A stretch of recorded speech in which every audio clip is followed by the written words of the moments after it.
Assalamu alaikum students. I hope you guys are fine. Good afternoon. जी आज हमारा day 3 है of PRC 1 revision slash crash session and we are going to go through the reports, business report, and we are going to go through the paragraph and paragraph structure. These are the three main things that we're going to cover today, main things. Acha, before I move on to the business report, that is your chapter number 3. बच्चों ने अगर कुछ आप लोग अपना consult करोगे books वगैरह तो आपने बुक में देखा होगा कि उसमें लॉन्ग रिपोर्ट उन्होंने ICAP ने आप लोगों को दी हुई है. But long report takes a lot of time, तो लॉन्ग रिपोर्ट आपको पेपर में देंगे नहीं. So now what they have done is, जैसे कि कुछ टॉपिक्स ऐसे हैं कि जो आपकी बुक में उन्होंने मेंशन नहीं किए हैं लेकिन आपके पेपर में दिए हैं. एग्जाम्पल के तौर पर प्रेसी राइटिंग का कुछ भी आपको बुक में नहीं मिलेगा लेकिन पेपर में प्रेसी राइटिंग है. तो इसी तरह जो अब मैं जिस रिपोर्ट की बात करने वाली हूँ उसके बारे में एज सच आपके बुक में मेंशन नहीं है लेकिन उन्होंने पेपर में आपको देना है. ठीक है, तो दैट इज शॉर्ट रिपोर्ट जिसकी हम बात करेंगे. जो आपको बुक में दी हुई है वो उन्होंने लॉन्ग रिपोर्ट दी हुई है. जो बच्चे ये कोर्स कंप्लीट कर चुके हैं, रिवाइज कर रहे हैं, उन्होंने डेफिनेटली अपनी टीचर्स के साथ लॉन्ग रिपोर्ट को कवर किया होगा. बट हम अगर पेपर की बात करें तो पेपर में शॉर्ट रिपोर्ट आएगी. शॉर्ट रिपोर्ट जो है वो मेमो की शक्ल में आएगी. It is going to be a memo report. ठीक है, ये ICAP की तरफ से एक न्यू जो है एक एलिमेंट सामने आया है कि दैट रिपोर्ट अगर वो देंगे तो it will be in the form of memo report जो कि शॉर्ट रिपोर्ट होती है. तो we are going to focus on that और उनके ही दिए गए एक दो टॉपिक्स भी मैं आपके साथ शेयर करूंगी रिपोर्ट से रिलेटेड, और उनके ही टॉपिक्स के आंसर्स, सैंपल आंसर्स भी जो ICAP की तरफ से दिए हुए हैं वो भी मैं आपके साथ शेयर करूंगी, उनकी बुक के ही स्क्रीनशॉट.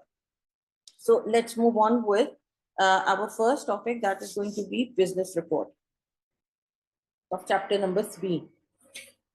बिजनेस रिपोर्ट होती क्या है?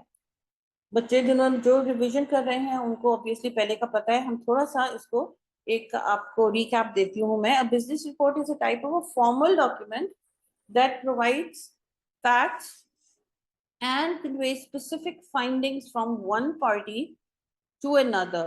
One party मतलब कोई एक इंसान या कोई एक डिपार्टमेंट ने आपको कहा होगा दूसरे डिपार्टमेंट को या दूसरे इंसान को कोई रिपोर्ट बनाने के लिए. ये एक आपका एक फॉर्मल डॉक्यूमेंट होता है जिसमें किसी काम पर आप इन्वेस्टिगेशन करते हैं. इन्वेस्टिगेशन करने के बाद जो इंफॉर्मेशन, जो डेटा, जो मटेरियल आपके हाथ लगता है उसको आप एक डॉक्यूमेंट की शक्ल देते हैं. That is basically a report. वो आप अपने ओन पे भी कर सकते हैं और आपको कोई कह भी सकता है करने के लिए. यहाँ जैसे मेंशन है who may or may not have requested the report.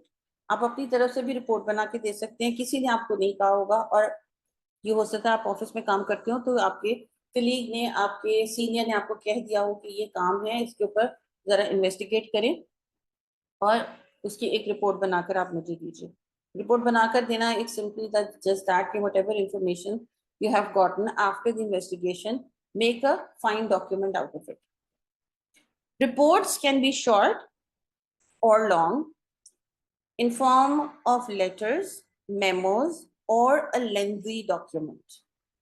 Long भी होती है आपकी रिपोर्ट, शॉर्ट भी होती है. जैसे भी मैंने स्टार्ट में बोला था लॉन्ग रिपोर्ट मेंशन है आपके ICAP के बुक में, और पेपर में अगर आई रिपोर्ट राइटिंग तो it is going to be a short report जो कि होगी आपकी memo report. Memo report is given by ICAP for PRC 1 paper if. ठीक है, अगर आपको रिपोर्ट आई तो. मैं आपको यहाँ एक चीज क्लियर कर दूं, जिन बच्चों को ऑलरेडी नहीं पता और जिनको पता है तो वो उनका दोबारा से रिफ्रेश हो जाएगा माइंड में, कि या तो वो आपको लेटर राइटिंग देंगे या आपको रिपोर्ट राइटिंग देंगे या आपको वो मेमो राइटिंग देंगे या आपको वो सर्कुलर राइटिंग देंगे. इनमें से कोई एक चीज होगी, लेटर, मेमो, ईमेल, सर्कुलर और रिपोर्ट. सारी चीजें नहीं देंगे वो. ठीक है, अगर उन्होंने लेटर नहीं दिया तो हो सकता है वो आपको सिंपल मेमो दे दें. अगर उन्होंने सिंपल मेमो नहीं दिया तो हो सकता है वो आपको मेमो रिपोर्ट दे दें जो कि शॉर्ट रिपोर्ट होगी. तो ये क्वेश्चन नंबर, उस क्वेश्चन में वेराइटी है उनकी तरफ से. कोई एक देंगे, ऑप्शंस नहीं होगी. Please keep that in mind, there will be no options. जी, आज हम बात करेंगे उस मेमो रिपोर्ट के बारे में जो आईकैप ने कहा है कि वो शायद आप लोगों को जब भी देंगे तो वो ये वाली देंगे, इस फॉर्मेट के साथ देंगे। ज्यादातर वैसे लेटर्स आते हैं बच्चों को, ज्यादातर majority of the students have gotten letters in their papers. Okay, report types. This is given in your book. There are various types of reports. बहुत सारी reports होती हैं कि हम लॉन्ग और शॉर्ट एक वो होगी ना आपकी एक फॉर्म हो गया रिपोर्ट का। टाइप्स आपकी कितनी डिफरेंट टाइप्स की हो सकती है? Voluntary report, internal external report, informal and formal report. I am not going to go into the detail because it's a revision and crash session, because you might have and would have done this in your actual regular session.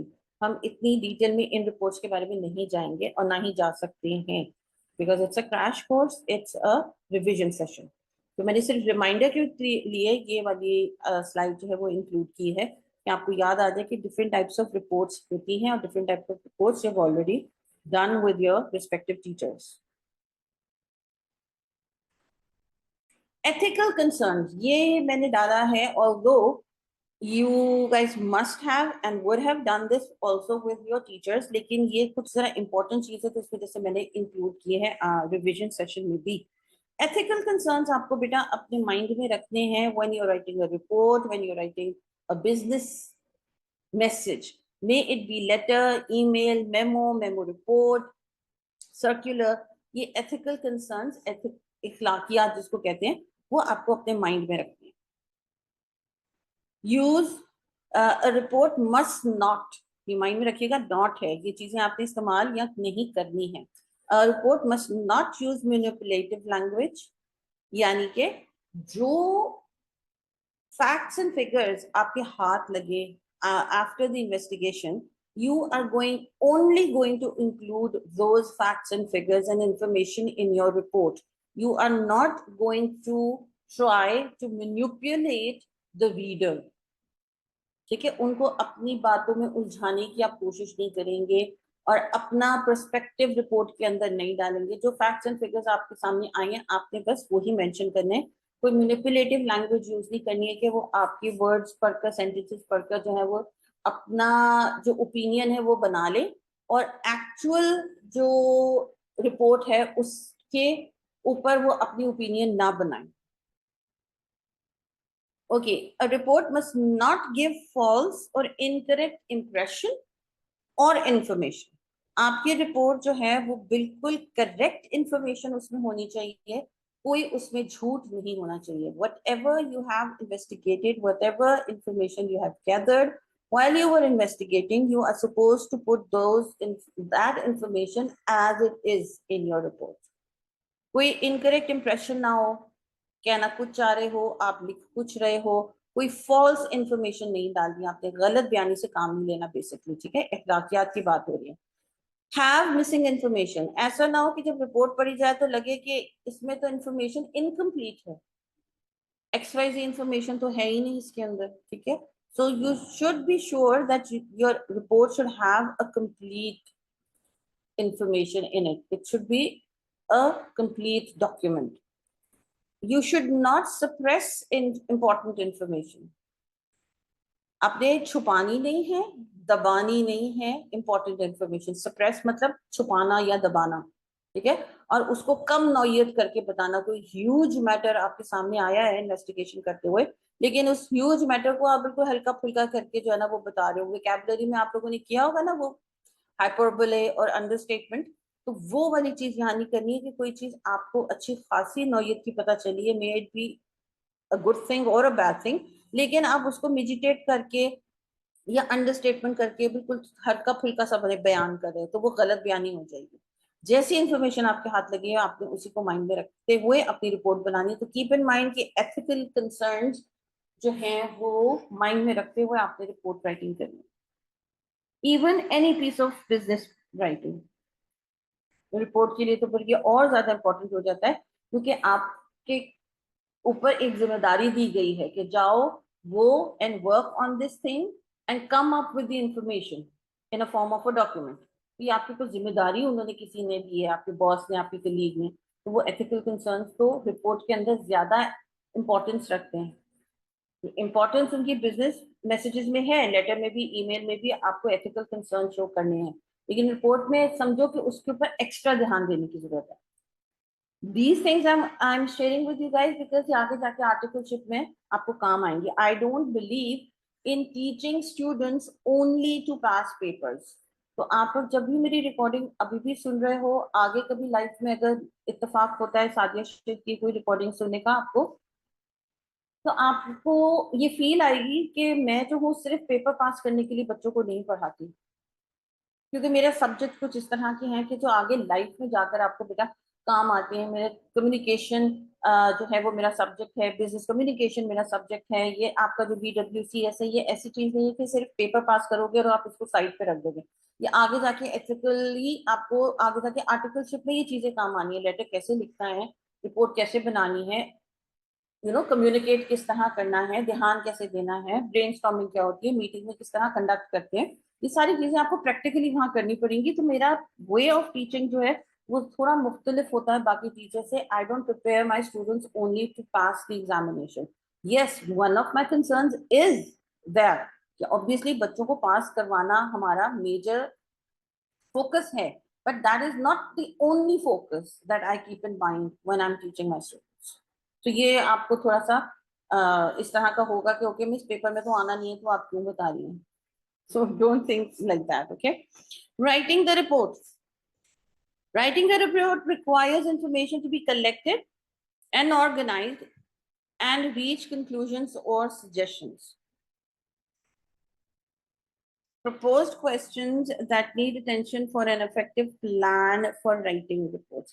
याद है हमने chapter number 1 किया था writing process, जिसमें हमने day 1 में planning की बात की थी। तो रिपोर्ट राइटिंग भी तो राइटिंग का ही काम है ना।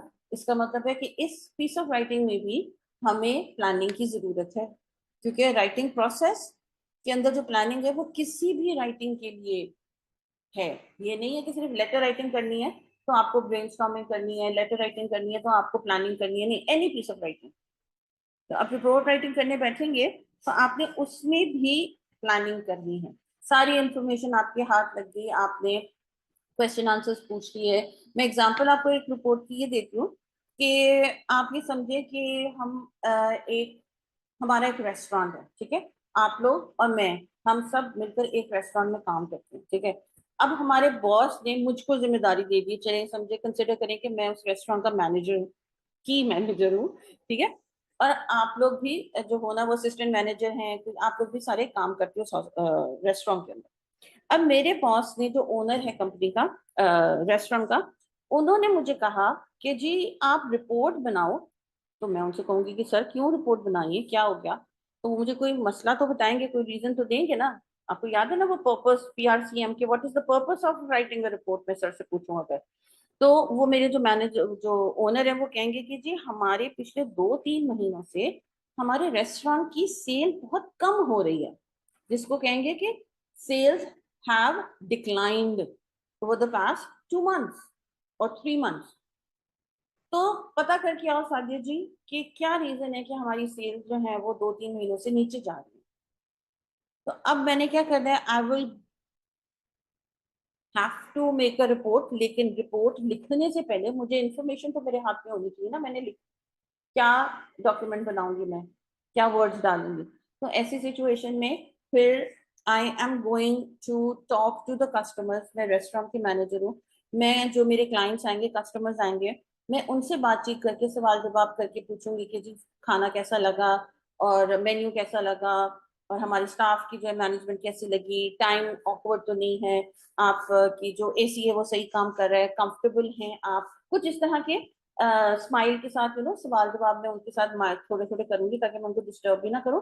But I am going to take information from my customers जो भी आके वहां खाना खा रहे होंगे। एक काम मैं ये कर सकती हूँ। दूसरा काम मैं ये कर सकती हूँ कि मैं अपने स्टाफ मेंबर्स से भी सवाल करूँ, ठीक है, कि हमारे मेन्यू के अंदर कोई प्रॉब्लम तो नहीं हो रहा, पीछे किचन के अंदर कोई वेजिटेबल या मीट की या कुछ गैस की, बिजली की, जहां भी हमें जिस चीज की जरूरत है, कोई प्रॉब्लम तो नहीं आ रहा कि जिसकी वजह से हमारे कस्टमर्स को लेट खाना मिल रहा हो, तो हमारी लोग आना कम हो रहे हैं, क्या रीजन हो सकती है, वहां जाके मैं बैक एंड पे जो किचन होता है उसमें भी लोग अपने ही स्टाफ मेंबर से क्वेश्चन आंसर कर सकती हूँ। और सिर्फ क्वेश्चन आंसर्स नहीं होता है, आपको जब जो काम दिया जाता है आपकी सेल्फ ऑब्जर्वेशन भी होती है कि आप खुद ऑब्जर्व कर रहे हो। ओके, इतने टाइम पे हमारा पीक टाइम होता है यूजुअली, जैसे कहते हैं ना कि शाम के टाइम पे, लंच के टाइम पे, ब्रेकफास्ट के टाइम पे, ये पीक आवर्स होते हैं। इन पीक आवर्स में मैं ऑब्जर्व कर रही हूँ कि हमारे क्लाइंट्स कम आ रहे हैं, या किसी एक पीक टाइम पे कम आ रहे हैं, XYZ टाइम पे, रात के टाइम पे ज्यादा आ रहे हैं, लेकिन हमारे जो स्टाफ मेंबर्स हैं वो सही तरीके से उनको केटर नहीं कर रहे, उनका ध्यान नहीं रख रहे। मैं खुद से सेल्फ ऑब्जर्व भी कर रही हूँ चीजें, इसमें सवाल जवाब नहीं पूछ रही। तो मैंने अभी 3 काम किए जो मैंने आपको एग्जांपल में दिया। एक, मैंने सेल्फ ऑब्जर्वेशन की। दूसरा, मैंने क्लाइंट्स और कस्टमर से भी क्वेश्चन आंसर्स किए पोलाइटली। और तीसरा, मैंने अपने स्टाफ मेंबर से भी बातचीत की। तो मेरे पास क्या हुआ, मैं नोट डाउन करती जा रही हूँ चीजों को। तो अभी मेरे पास वो रफ ड्राफ्ट बन रहा है। वो याद है लेक्चर नंबर 1 में हमने बात की थी रफ ड्राफ्ट की। तो अभी ये सारी इंफॉर्मेशन जो है वो मैं कहीं एक पेपर पेन पे लिखे जा रही हूँ, that is my rough draft. ठीक है। अब उसको मैंने एक सही तरीके की एक शेप देना है, स्ट्रक्चर देना है, डॉक्यूमेंट बनाना है। और मेरे बॉस ने क्या कहा था कि रिपोर्ट की शक्ल देनी है, लेटर ना लिखो मुझे, रिपोर्ट बना के दो। तब मैंने उस रफ ड्राफ्ट को रिपोर्ट की शक्ल बना के फाइनल ड्राफ्ट देना, उसमें वही एडिटिंग करूंगी, मैं प्रूफ रीडिंग करूंगी, मेरी कोई गलतियां तो नहीं है वहां निकल गई एंड ऑल दैट, वो जो हमने डे 1 में किया था। सो अब इंफॉर्मेशन मेरे हाथ लगी है, उसको मैंने सही तरीके से है ना वो डॉक्यूमेंटेशन उसकी करनी है। जब ये हमने PRCM की बात करी थी, ये मेरा पर्पस क्या था मैं अपने बॉस से पूछूंगी ना, वो हमने रिव्यू करना है PRCM को। Where will the necessary information be found, ये इंफॉर्मेशन मुझे कहाँ से मिलेगी जब मैं इन्वेस्टिगेशन कर रही हूँ। फिर आप सोचोगे ब्रेनस्टॉर्मिंग हो रही है यहाँ, जरा गौर करना, जो हमने डे 1 में किया था, ब्रेनस्टॉर्मिंग हो रही है, कहाँ से मैं इंफॉर्मेशन ले सकती हूँ, मैं अपने आप से सवाल करूँ। फिर मेरे माइंड में आएगा मैं क्लाइंट से पूछती हूँ, मैं कस्टमर से पूछती हूँ। ऐसा करते हैं कि हम स्टाफ मेंबर से बात करते हैं, व्हाई नॉट। जी, so where will the necessary information be found, it means कि मैंने brainstorming and then I came up with the idea, okay, I'll talk to the clients, I'll talk to my staff members and I'll get the information। और फिर मैंने सोचा मैं self observation भी करूंगी। ये मेरी अभी प्लानिंग चल रही है। What is going to be the size and the volume of the report, ये माइंड में रखना है कि मेरे बॉस ने मुझे लॉन्ग रिपोर्ट बनाने को कहा है, शॉर्ट रिपोर्ट बनाने को कहा है। How long will it take to write. एक होता है ना इंफॉर्मेशन आपने गैदर कर लिया है और अब आपको उस इंफॉर्मेशन को स्ट्रक्चर देना है, डॉक्यूमेंट बनानी है, तो मुझे कितना टाइम लगेगा। मेरे बॉस ने कहा है कि आपके पास 4 घंटे हैं। ठीक है, in 4 hours I need the report on my table. तो in 4 hours if the boss needs the report on his table और on her table, it means कि मेरे पास इन्वेस्टिगेशन का भी टाइम इन्हीं 3-4 घंटों में है और मुझे लिखनी भी इन्हीं 3-4 घंटों में। तो you need to keep this in mind and that's the reason. जब हम ब्रेनस्टॉर्मिंग कर रहे होते हैं, प्लानिंग कर रहे होते हैं, तो हम ये सारी चीजें अपने आप से पूछ रहे होते हैं कि आपके पास टाइम लिमिट कितना है, वो आपके पास आपको पता होना चाहिए। What do I already know, जो भी टॉपिक आपको दिया गया है रिपोर्ट राइटिंग के लिए, आपके पास प्रीवियसली उसके बारे में क्या इंफॉर्मेशन है जो काम में आप ला सकते हो अपनी रिपोर्ट राइटिंग करते वक्त। कभी कभी होता है कोई इन्फॉर्मेशन नहीं भी होती है, तो आप अपने आप से कह देते हो okay I don't have any information, मुझे सारा का सारा काम खुद ही करना पड़ेगा बिकॉज बैक एंड पे बैकग्राउंड इन्फॉर्मेशन एक्सपीरियंस मेरे पास कुछ भी नहीं है इसका। तो it's absolutely fine if you do not, if you answer this question in a negative way कि oh I don't have any information about that topic जिसके ऊपर मुझे काम करने को कहा है। कोई बात नहीं, इसका मतलब ये है कि थोड़ी सी एक्स्ट्रा मेहनत और एक्स्ट्रा टाइम लगाना पड़ेगा, दैट इज इट। जी, moving on to the format of the memo report. अगर आप लोग लास्ट लेक्चर हमारा जो है वो उसकी रिकॉर्डिंग देखी होगी बच्चों ने, तो उसमें हमने मेमो की जो फॉर्मेट है वो डिस्कस किया था। ठीक है, अब हम क्या कर रहे हैं, रिपोर्ट हमने बनानी है लेकिन एज पर आई कैप हमने मेमो की शक्ल में रिपोर्ट बनानी है। It means we are going to make a short report. अगर वो हमें पेपर में देंगे तो वो शॉर्ट रिपोर्ट होगी, मेमो वाला ही फॉर्मेट हमें फॉलो करना है। कभी अगर आपको लाइफ में बनानी पड़ जाए लेटर रिपोर्ट, वो भी शॉर्ट होती है, तो ऐसी सिचुएशन में हम लेटर का फॉर्मेट यूज करते हैं। ठीक है, अभी हम मेमो रिपोर्ट बना रहे हैं, क्योंकि आईकैप ने कहा है कि अगर मैं रिपोर्ट हम लोग देंगे तो हम मेमो रिपोर्ट की शक्ल में देंगे, तो हम फॉलो कर रहे हैं मेमो का format to write a memo report. I hope I'm clear enough. This is the 4 basic things that we need in a memo. That is to, from, date and subject. To मतलब किसको जा रहा है ये memo, from किसकी तरफ से है ये memo, date obviously you guys know, and subject what is the purpose of this memo. इसमें आप सब्जेक्ट लाइन में, जैसे लेटर में सब्जेक्ट लाइन लिखते हैं हम रीजन फॉर राइटिंग, तो इसमें हम सब्जेक्ट लाइन में भी अपना पर्पस मेंशन करते हैं वेरी ब्रीफली. सारी डिटेल्स हम नीचे देंगे ना, तो subject line is suppose to be, इसीलिए इसको सब्जेक्ट लाइन बोलते हैं कि बस maximum one short sentence would be enough. Okay, then body paragraphs के ऊपर आते हैं. ये आपका फॉर्मेट हो गया. Body paragraph 1 is going to be your introduction. इसकी हेडिंग देंगे बेटा. कीप इन माइंड कि ये सिंपल मेमो नहीं है, this is a memo report. ठीक है, इट्स अ मेमो रिपोर्ट. तो इसमें फॉर्मेट मेमो का होगा. आप समझिए 50-50 है. ठीक है, format is going to be of the memo, but the rest of the paragraphs are going to be reports format. It's a 50-50 thing. जी, इंट्रोडक्शन का word you are going to write. अगर आप वर्ड से देख रहे हो कि everything is aligned on the left hand side. I can't emphasise more, और मैं जगह जगह पे आपको इस चीज को रिमाइंड कराती रहूंगी ओवर द लेक्चर्स कि आपने सब कुछ लेफ्ट हैंड साइड से ही लिखना है. ये छोटी छोटी मिस्टेक्स हम जब पेपर में करते हैं वो अक्यूमुलेट होकर बड़ी मिस्टेक्स बन जाती हैं, जिसकी वजह से आधा मार्क, 1 मार्क, 1.5 मार्क, 2 मार्क इधर उधर कटते हैं, और फिर वो खुदा ना खास्ता वो हमारे नंबर ऑफ मार्क्स जो कटते हैं वो ज्यादा हो जाते हैं. तो you need to keep these minor things in mind. कोई भी टीचर बेटा अगर आपको कोई चीज इन डेप्थ समझा रहा है या एम्फेसिस दे रहा है या रिपीट कर रहा है या बता रहा है कि बेटा इसको ध्यान में रखना, तो it means that teacher wants you to pass the paper. The teacher wants you to understand the importance of those things. That's the reason the teacher is emphasizing on those points, जो कि लग रहे minor होते हैं लेकिन उनकी अहमियत ज्यादा होती है. जी, आपका paragraph number 1 is going to be the introduction paragraph.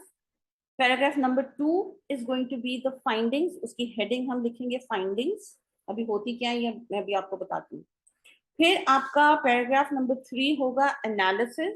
ये ऑप्शनल होता है.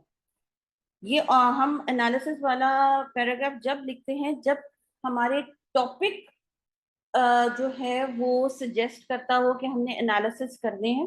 टॉपिक में बताया गया हो कि आपको असेसमेंट करनी है, एनालिसिस करनी है. वरना ये आप समझो कि एनालिसिस वाला जो पैराग्राफ है ये ऑप्शनल है. ओके, उसके बाद आपका आता है कंक्लूडिंग पैराग्राफ, जिसमें वर्ड आप कंक्लूजन लिखोगे.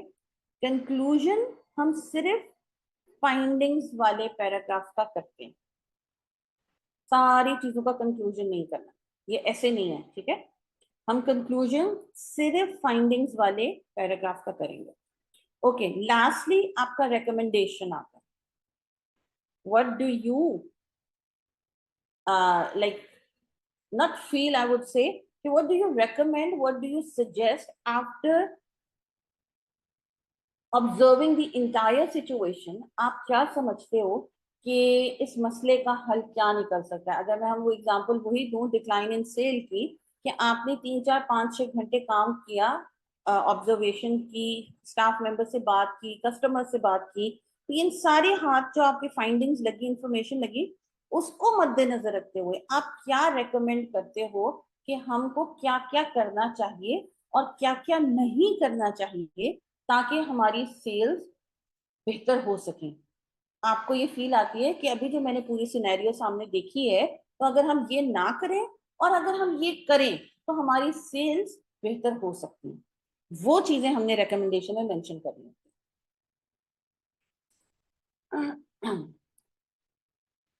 Okay, now I will tell you in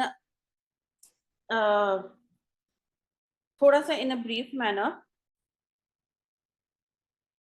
ji, introduction नाम से कुछ माइंड में आ रहा है ना कि हम अपने टॉपिक को इंट्रोड्यूस कराएंगे। जो सब्जेक्ट लाइन में हमने मेंशन किया पर्पस फॉर राइटिंग, उसको हमने एक सेंटेंस में लिखा था, वन लाइनर सब्जेक्ट। इंट्रोडक्शन के अंदर, इंट्रोडक्टरी पैराग्राफ के अंदर हम उस पर्पस को, अपने रीजन को, वजह को, जिसके लिए हमने ये रिपोर्ट लिखना शुरू की है, बनाई है, काम किया इसके ऊपर, उसको हम इलेबोरेट करेंगे इंट्रोडक्टरी पैराग्राफ के अंदर। ठीक है, पर्पस को थोड़ा सा 3 4 5 6 सेंटेंसेस में लिखेंगे। उसके बाद आपका जो फाइंडिंग वाला पैराग्राफ है, फाइंडिंग से मतलब आपके हाथ इंफॉर्मेशन क्या लगी, what did you find after the investigation.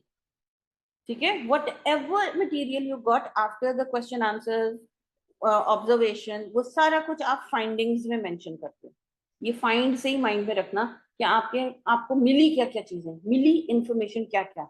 जो इंफॉर्मेशन आपको मिली है वो आपने एथिकली माइंड में रखते हुए फैक्ट्स एंड फिगर्स को एज इट इज मेंशन करना है वहां।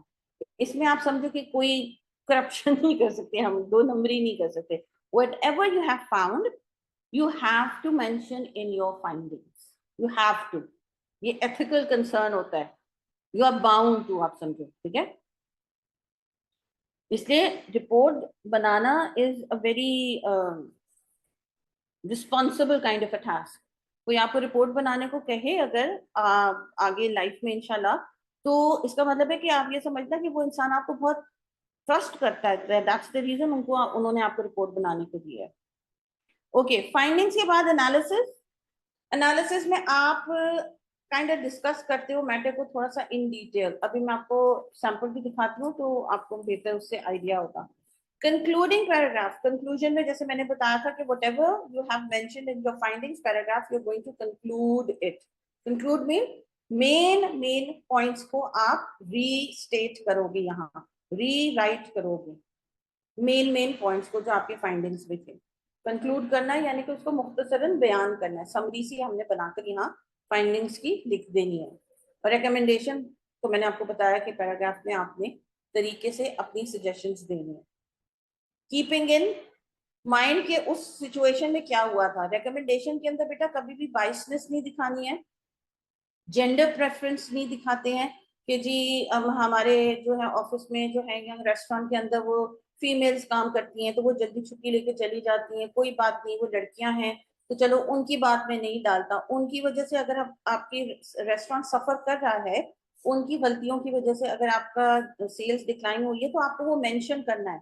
आपने तरफदारी नहीं करनी है, प्रेफरेंस नहीं देना कि जी वो फीमेल है, यहाँ की जो कोई ओल्ड एज का एम्प्लॉय काम कर रहा है तो उन बाबा जी से काम नहीं हो रहा तो चलो जी उनके बारे में मैं रिपोर्ट में नहीं डालता या डालती, वो गलत चीज हो जाएगी। वट एवर फाइंडिंग्स आपके हाथ लगी हैं, बाबा जी की गलती है, बाजी की गलती है, ठीक है, तो वो आपने डालना है। कभी कभी होता है कि जानने वाला कोई निकल आता है, कोई दोस्त होता है, तो आपने उनकी भी तरफदारी नहीं करनी है। जो फाइंडिंग्स आपके हाथ में लगी है इंफॉर्मेशन बेटा, सच्चे सच्चे से आपने यहाँ मेंशन करना है। Be truthful to your work, उसी हिसाब से आपने सजेशन देनी है। Be truthful with your suggestions. ये अंकल हैं, ये जानने वाले हैं तो चलो इनके बारे में मैं कुछ नहीं लिखता, नहीं। अगर आप समझते हो कि उन अंकल को या उन आंटी को या उन बाजी को या किसी भी XYZ को कुछ इंप्रूवमेंट की जरूरत है, उनकी स्किल्स अच्छी नहीं है या वो देर से आते हैं, वो पंक्चुअल नहीं है, वो जल्दी चले जाते हैं, तो वहां आप मेंशन करो कि जी फलाने फलाने डिपार्टमेंट में फलाने फलाने एरिया के अंदर थोड़ी सी पंक्चुअलिटी बेहतर हो जाए तो हमारे मसलों के हल निकल सकते हैं। So you need to be truthful in every aspect of a report. I hope it's clear. Okay, this is one of the topics that the ICAP has shared. अगर आप देख रहे हो तो चैप्टर नंबर 3 बिजनेस रिपोर्ट्स हैं, PRC1 BWCS।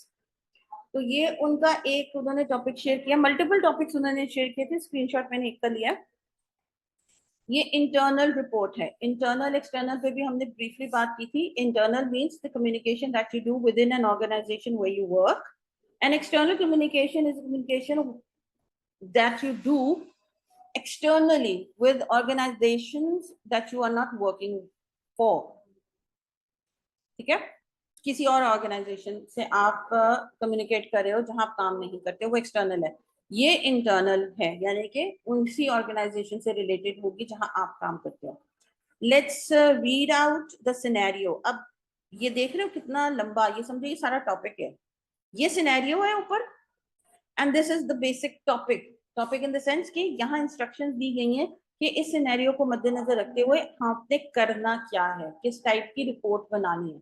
Situation ये है, जैसे अभी मैंने सिचुएशन क्रिएट की थी ना थोड़ी देर पहले, कि जो हम रेस्टोरेंट में काम करते हैं, मैं वहाँ का मैनेजर हूँ और डिक्लाइन हो रही है सेल में, तो समझो ये इसी तरह की उन्होंने यहाँ सिचुएशन एक दी हुई है, और फिर अब हमें कहा हुआ है कि करना क्या है हमने इसके साथ।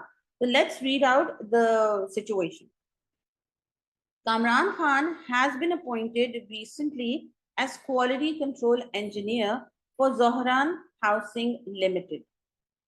During his visit to an ongoing project of 300 bungalows on 8th of September 2022, he observed inconsistency in mixing ratio of construction material. He also found that non-approved brands were being used along with approved brands in the installation of concealed electric, water, and sewage fittings. Moreover, the site supervisor was least interested in complaints with the health and safety procedures for laborers, and most of the procedures were not being followed. ये सारी situation है। अब करना क्या है? On behalf of Kamran, write a short report for the management of ZHL, highlighting the adverse impact of the situation prevailing at the site. इसको मैं थोड़ा सा उर्दू में बताती हूँ उन स्टूडेंट्स के लिए जिनको हो सकता है कि थोड़ी सी डिफिकल्टी हुई हो इसको समझने में। जी, कामरान खान साहब एक हैं जो कि रिसेंटली अभी कुछ दिन पहले अपॉइंट किया गया है, उनको क्वालिटी कंट्रोल इंजीनियर उनको रखा गया है जॉब के ऊपर। जोहरा हाउसिंग लिमिटेड कोई हाउसिंग सोसाइटी है उसके लिए। उन जारी बात है, जब आप इंजीनियर होते हो तो आप साइट्स के ऊपर जाते हो जहाँ कंस्ट्रक्शन हो रही होती है। तो 300 घरों की कंस्ट्रक्शन हो रही है, कोई सोसाइटी बन रही है, तो उन्होंने वहां विजिट किया जाके सितंबर 8 को। तो उन्होंने खुद ऑब्जर्व की ये चीज। क्या ऑब्जर्व की? इनकंसिस्टेंसी इन मिक्सिंग रेशो। उन्होंने देखा फॉर एग्जांपल सीमेंट और जो रेत और बजरी होती है उसकी जो मिक्सिंग रेशो है वो गलत है कंस्ट्रक्शन पॉइंट ऑफ व्यू से। कि सॉरी, एक और चीज उन्होंने फाउंड किया जब वो अपना वो सर्वे कर रहे थे, देख रहे थे, सारा ऑब्जर्व कर रहे थे कि approved brands were being used along with unapproved brands. यानी कि आप समझो, मैं एग्जांपल दे रही हूँ, don't take it in that way कि मैं इस ब्रांड्स के नाम दे रही हूँ, कि अब चलो मैं नाम नहीं भी लेती, XYZ ब्रांड्स यूज होने थे हमारी हाउसिंग सोसाइटी में, ठीक है, XYZ ब्रांड्स तो हो रहे हैं, लेकिन साथ में ABC ब्रांड्स भी हो रहे हैं यूज, जिसकी इजाजत नहीं है यूज करने की। यानी कि नॉन अप्रूव्ड, अप्रूव्ड ब्रांड्स के अलावा नॉन अप्रूव्ड ब्रांड्स भी जो हैं वो इस्तेमाल किए जा रहे हैं। ये चीज एक और उन्होंने देखी। किस लिए इस्तेमाल हो रहे हैं? बिजली की तारों के लिए, पानी की पाइप्स के लिए परहैप्स, और सीवरेज फिटिंग्स के लिए। अप्रूव्ड ब्रांड्स भी हो रहे हैं और साथ में नॉन अप्रूव्ड ब्रांड्स भी हो रहे हैं। ये एक और चीज उन्होंने मॉनिटर की, अदर देन दैट के कंस्ट्रक्शन मटेरियल के रेशो में फर्क आ रहा है।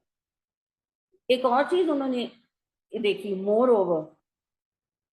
मोर ओवर का मतलब कुछ और फर्दर, कि साइट सुपरवाइजर जो है वो बिल्कुल भी लेबर की सेफ्टी के पॉइंट ऑफ व्यू से, उनकी हिफाजती तदाबीर जिसको उर्दू में बोलते हैं, उसके लिए कोई भी काम नहीं कर रहा है। जैसे कि अगर बेल्ट वगैरह चाहिए होती है, हार्नेस जिसको कहते हैं, कोई जो कंस्ट्रक्शन कैप्स होती हैं शायद वो अवेलेबल ना हो, और खुदा ना खास्ता कोई मिसहैप हो सकता है, कोई एक्सीडेंट हो सकता है, तो जो साइट सुपरवाइजर है उसको कोई फिक्र ही नहीं है, वो किसी किस्म का प्रोसीजर जो है वो फॉलो नहीं कर रहा जो कि उसको कहा गया था फॉलो करने के लिए। तो ये 3 चीजें उन्होंने नोट की हैं कामरान साहब ने। अब ये जो इंस्ट्रक्शन हमें दी गई है कि हमने ये कंसिडर करना है कि हम कामरान साहब हैं, on behalf of Kamran right a report, management को लिखनी है हमने इस हाउसिंग सोसाइटी की, और ये जो सारा सिनेरियो है वो उनके सामने रखना है, ताकि वो फिर सोसाइटी के जो भी मैनेजमेंट है वो कोई उसके ऊपर स्टेप ले सके। आई होप कि ये इंग्लिश उर्दू दोनों में आपको जो है वो समझ में आया होगा, अंडरस्टैंडिंग अच्छी हुई होगी। अच्छा, अंडरस्टैंडिंग पे मुझे एक बात याद आई। that I was discussing with one of the PRC students today in my class is that the ICAP examination, या इस तरह की examination I would say, not particularly ICAP examinations, इस तरह के examination जो होते हैं वो हमारी language दो तरीकों से टेस्ट करते हैं बेटा. A, comprehension and B, composition. अब comprehension क्या होती है? आसान लफ्जों में understanding. How well we understand the language that has been given to us. And composition means कि हम उस लैंग्वेज को समझकर जो खुद लिख रहे हैं, जो खुद टाइप कर रहे हैं, जो खुद डॉक्यूमेंट बना रहे हैं, क्रिएट कर रहे हैं, प्रोड्यूस कर रहे हैं, वो कितने अच्छे तरीके से प्रोड्यूस कर रहे हैं. वो दोनों स्किल्स चेक की जाती हैं ऐसे टाइप ऑफ टेस्ट और पेपर या एग्जाम के अंदर. आपकी अंडरस्टैंडिंग चेक करते हैं, जो चीज हमने दी है बच्चे को किस हद तक समझ में आ रही है, और समझने के बाद वो हमें प्रोड्यूस करके क्या दे रहा है, टाइप करके राइट करके क्या दे रहा है. तो दो both skills are going to be tested. Okay, keep that in mind. अभी तो हमने ये समझा है, हमारी एक स्किल तो चलो हो गई, अंडरस्टैंड तो हमने कर दिया इंग्लिश में भी उर्दू में भी. अब हमारी दूसरा जो टेस्ट की जाएगी कि भाई इसके ऊपर जो हमने रिपोर्ट लिखनी है वो हम किस तरीके से लिख रहे हैं, हमारी प्रोडक्शन क्या है, आउटकम क्या निकला. जो हमने उनको पीस ऑफ पेपर दिया, जो डॉक्यूमेंट बना के दी रिपोर्ट की शक्ल में, वो क्या थी, अच्छी थी, बुरी थी, ठीक थी, इसी टॉपिक के ऊपर थी, कहीं हम टॉपिक से डाइवर्ट तो नहीं कर गए, शायद हमें टॉपिक समझ में नहीं आया तो हमने कुछ का कुछ तो नहीं रिपोर्ट में लिख दिया. वो ये चीज भी चेक करते हैं. ठीक है, अच्छा जी, moving on to a sample, written sample of this topic. ये आपको टॉपिक दिया है कैप ने, अब उसी का सैंपल बना के भी उन्होंने दे दिया ताकि आप हम पूरी रिपोर्ट को आराम से पढ़ लें कि कैसे बनानी है और आई कैप वाले हमसे कैसा चाह रहे हैं. एक चीज को मैं हाईलाइट करने लगी हूँ इधर, दैट इज दिस. ये फॉर्मेट है बेटा, to, from, date and subject. अभी जो हमने पिछली साइड में किया था, राइट. ये मेमो रिपोर्ट है ना, तो मेमो रिपोर्ट का फॉर्मेट हमने यूं ही लिखना है, to, from, date and subject. फिर उसके बाद introduction, finding, analysis, conclusion and recommendation. वही चीजें जो अभी हमने प्रीवियस स्लाइड में पढ़ी है, ये भी उन्हीं का मैंने बुक में से स्क्रीनशॉट लिया है. उन्होंने पीछे वो टॉपिक दिया था और आगे फिर उन्होंने जो है वो एक सैंपल मेमो रिपोर्ट बना के दिया है. To, from, date and subject के ऊपर हम आते हैं. To, mister ABC, director project ZHL, ये Zohra housing limited if I am not wrong. तो वो मैं डायरेक्टर को लिख रहे हैं. कौन लिख रहे हैं, कामरान खान. और उनकी डेजिग्नेशन क्या है, क्वालिटी कंट्रोल इंजीनियर. आप ये एक चीज गौर करना, ये नाम के बाद कॉमा है, ठीक है, उसके बाद उनकी डेजिग्नेशन, पोजीशन जिसके ऊपर ये एबीसी, मिस्टर एबीसी काम करते हैं, वो डायरेक्टर है. सिमिलरली कामरान खान के बाद भी कॉमा है और उसके बाद कामरान खान की डेजिग्नेशन है, कामरान खान की पोजीशन है जो कि क्वालिटी कंट्रोल इंजीनियर है. वो हमें टॉपिक में उन्होंने पिछली स्लाइड में बता दिया था. क्लियर. टू के बाद कॉलन है, फ्रॉम के बाद कॉलन है, डेट के बाद कॉलन है, सब्जेक्ट के बाद कॉलन है.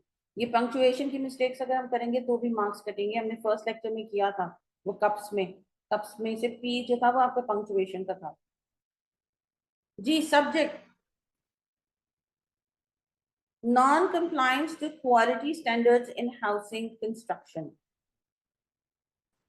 नॉन कंप्लायंस के वो कंप्लाई नहीं कर रहे हैं, वो चीजों को फॉलो नहीं कर रहे हैं जो क्वालिटी स्टैंडर्ड के तहत उनको बताई गई थी हाउसिंग सोसाइटी के प्रोजेक्ट में. ठीक है, non compliance to quality standards in housing construction. अब इसी चीज को हम थोड़ा सा एलैबोरेट करेंगे अपने इंट्रोडक्टरी पैराग्राफ में.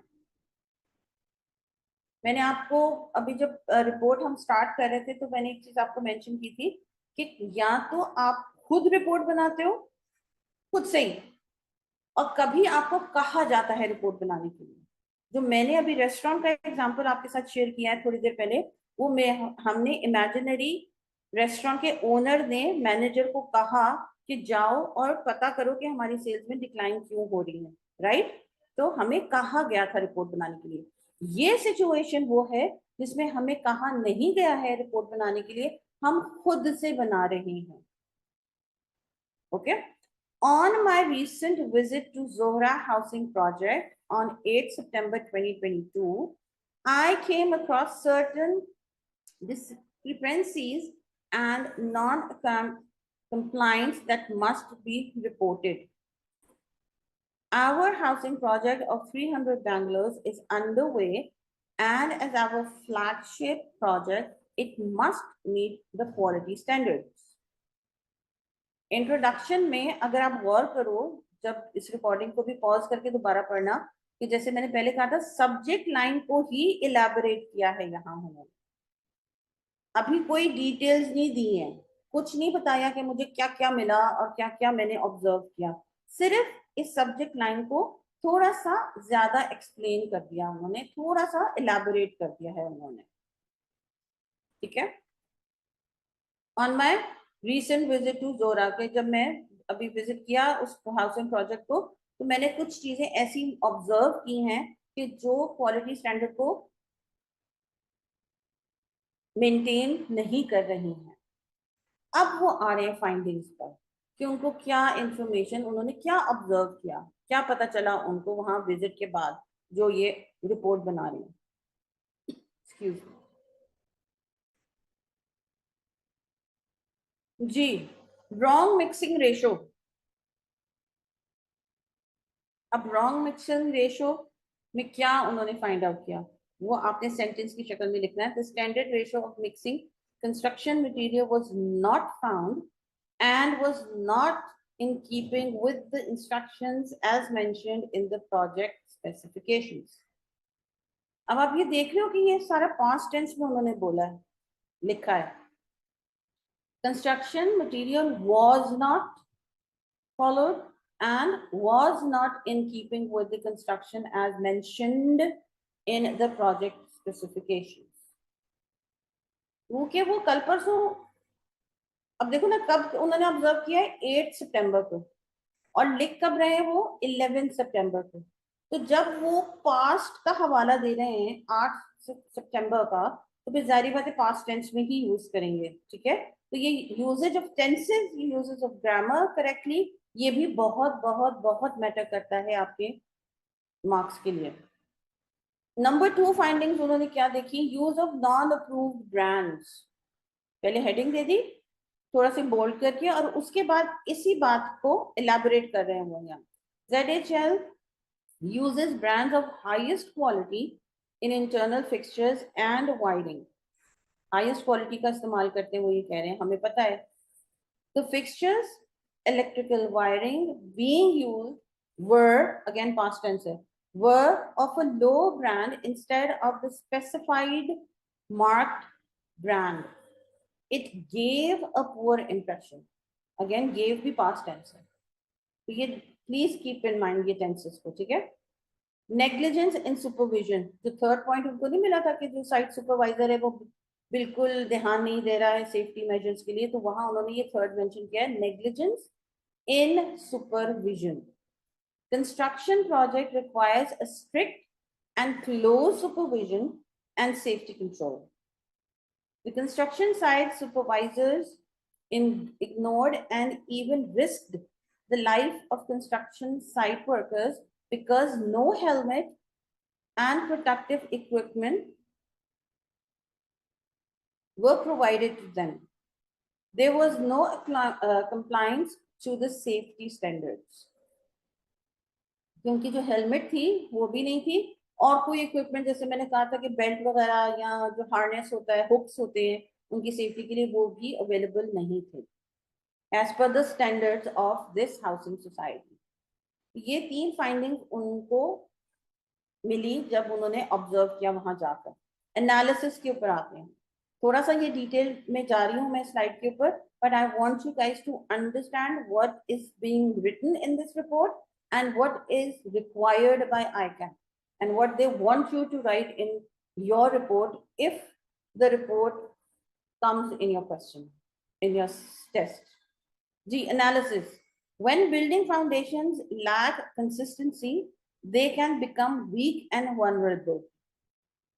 Analysis का मतलब कि वो नतीजा या निचोड़ क्या होगा, ऑब्जेक्टिव क्या निकलेगा अगर तो ये चीजें इस्तेमाल हमने सही तरीके से नहीं की तो यूजुअली क्या होता है, ये एनालिसिस है, अंदाजा लगाना समझो आप। Our customers will be dissatisfied with the quality of our projects and fittings. Additionally, यानी कि मजीद अगर मैं कुछ कहना चाहूँ तो मैं ये कहूँगा, कामरान साहब कह रहे हैं, additionally any accident caused by safety failures can seal the project and may even risk loss of lives. इस पूरे विजिट में उनको चीजें ये मिली और उस पूरे विजिट में जिस नतीजे पर वो पहुंचे वो ये है कि ये उनकी एनालिसिस है as per the quality control engineer कि अगर ये चीजें बरकरार रही जिनको मैंने मेंशन किया है तो ये चीजें हो सकती हैं।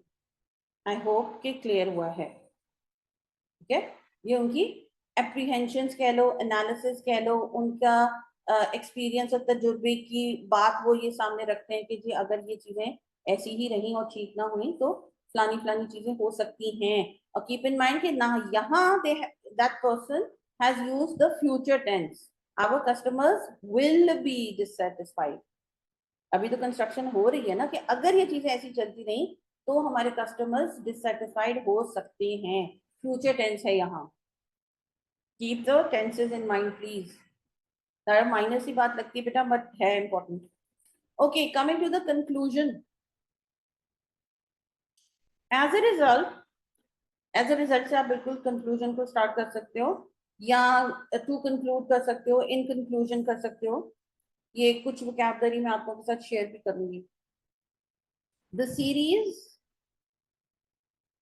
the serious non-compliance cannot be ignored as it shows the supervisor's regard for company standard operating procedures, resulting in low quality housing and ultimately loss of goodwill in the market and among the customers.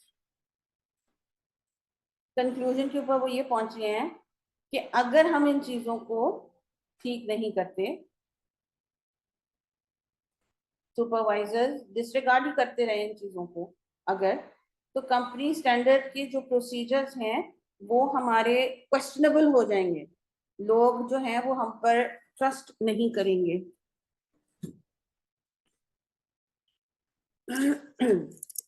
Non compliance यानी कि उस the series of non compliance यानी कि ये हरकत अगर होती रही तो ये जो उन्होंने मेंशन किया, मैंने कहा था ना आपको फाइंडिंग्स के कंक्लूजन डालना है, तो यही वो नॉन कंप्लायंस चीजें कि जो अप्लाई करनी चाहिए थी चीजें वो नहीं हो रही हैं। अगर इसी तरह की ये सीरियस चलता रहा, ये सीरियसनेस उन्होंने ना दिखाई और उसको ही चलाते रहे तो फिर आगे जाके नुकसान होगा। Now coming to the recommendation, the following measures are needed to address the problem confronted. जो हमारे हाथ प्रॉब्लम्स लगे हैं कि जो lack of supervision and all that, तो उसके लिए मैं ये सजेशन हूँ वो दे रहा हूँ। कामरान साहब कह रहे हैं the supervisor must follow the standard operating procedures. ठीक है, यानी कि सुपरवाइजर की क्लास लें, समझाएं कि you suppose to follow the standard procedures. Supervising staff must be hired to provide 24/7 monitoring. एक ये भी उन्होंने सजेशन दी है। अच्छा, कभी ये होता है कि हम रिकमेंडेशन बेटा 4 5 6 देते हैं, जरूरी नहीं होता कि जितनी रिकमेंडेशन हम दे रहे हैं तो जो रिपोर्ट पढ़ने वाला है वो सारी रिकमेंडेशन हमारी मानेगा।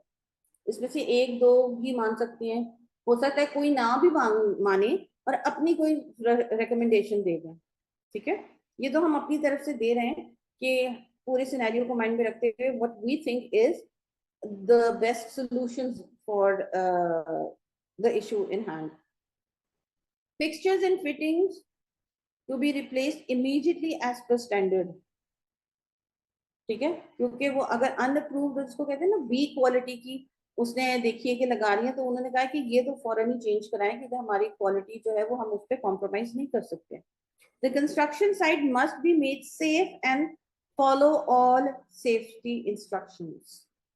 वर्कर्स के पॉइंट ऑफ व्यू से, वर्कर के बिहाफ पे उन्होंने ये बात की है कि कंस्ट्रक्शन साइट जो है वो उसको सेफ बनाना बहुत ज्यादा जरूरी है खुदा ना खास्ता, ताकि कोई इंसिडेंट ऐसा ना हो कि किसी मजदूर को किसी चीज का नुकसान पहुंच जाए। ये उनकी तरफ से रिकमेंडेशन है। ओके, आई होप कि ये आपको क्लियर हुई होगी। ओके, अब आपने ये माइंड में रखना बेटा कि ये, जैसे मैंने आपको पहले कहा था कि ये शॉर्ट रिपोर्ट है, it's a memo report, memos are always short, उनकी नेचर ही शॉर्ट होती है। तो ये हम 150 वर्ड्स, हमारी वर्ड लिमिट है, तो 150 वर्ड्स के अंदर अंदर हमने रहना है, नॉट लेस देन 150 वर्ड्स, ठीक है। तो इस वजह से ये भी शॉर्ट में ही है। अगर हम इसी तरह की रिपोर्ट बनाए जो कि मेमो रिपोर्ट ना हो, लेटर रिपोर्ट हो या लॉन्ग रिपोर्ट हो, तो ये ही चीजें बढ़ जाती हैं। आप समझो कि पैराग्राफ अभी हमारे पास 2.5 लाइनों का है, इंट्रोडक्टरी पैराग्राफ, उसमें हमारे नंबर ऑफ लाइंस बढ़ जाएंगी पैराग्राफ की। हम या हमारे लिए ये इतना ही काफी है, क्योंकि हमने 150 वर्ड्स ही सिर्फ लिखने हैं। चाहे लेटर हो, चाहे ईमेल हो, चाहे मेमो हो, चाहे मेमो रिपोर्ट हो, चाहे सर्कुलर हो, we are suppose to write minimum 150 words.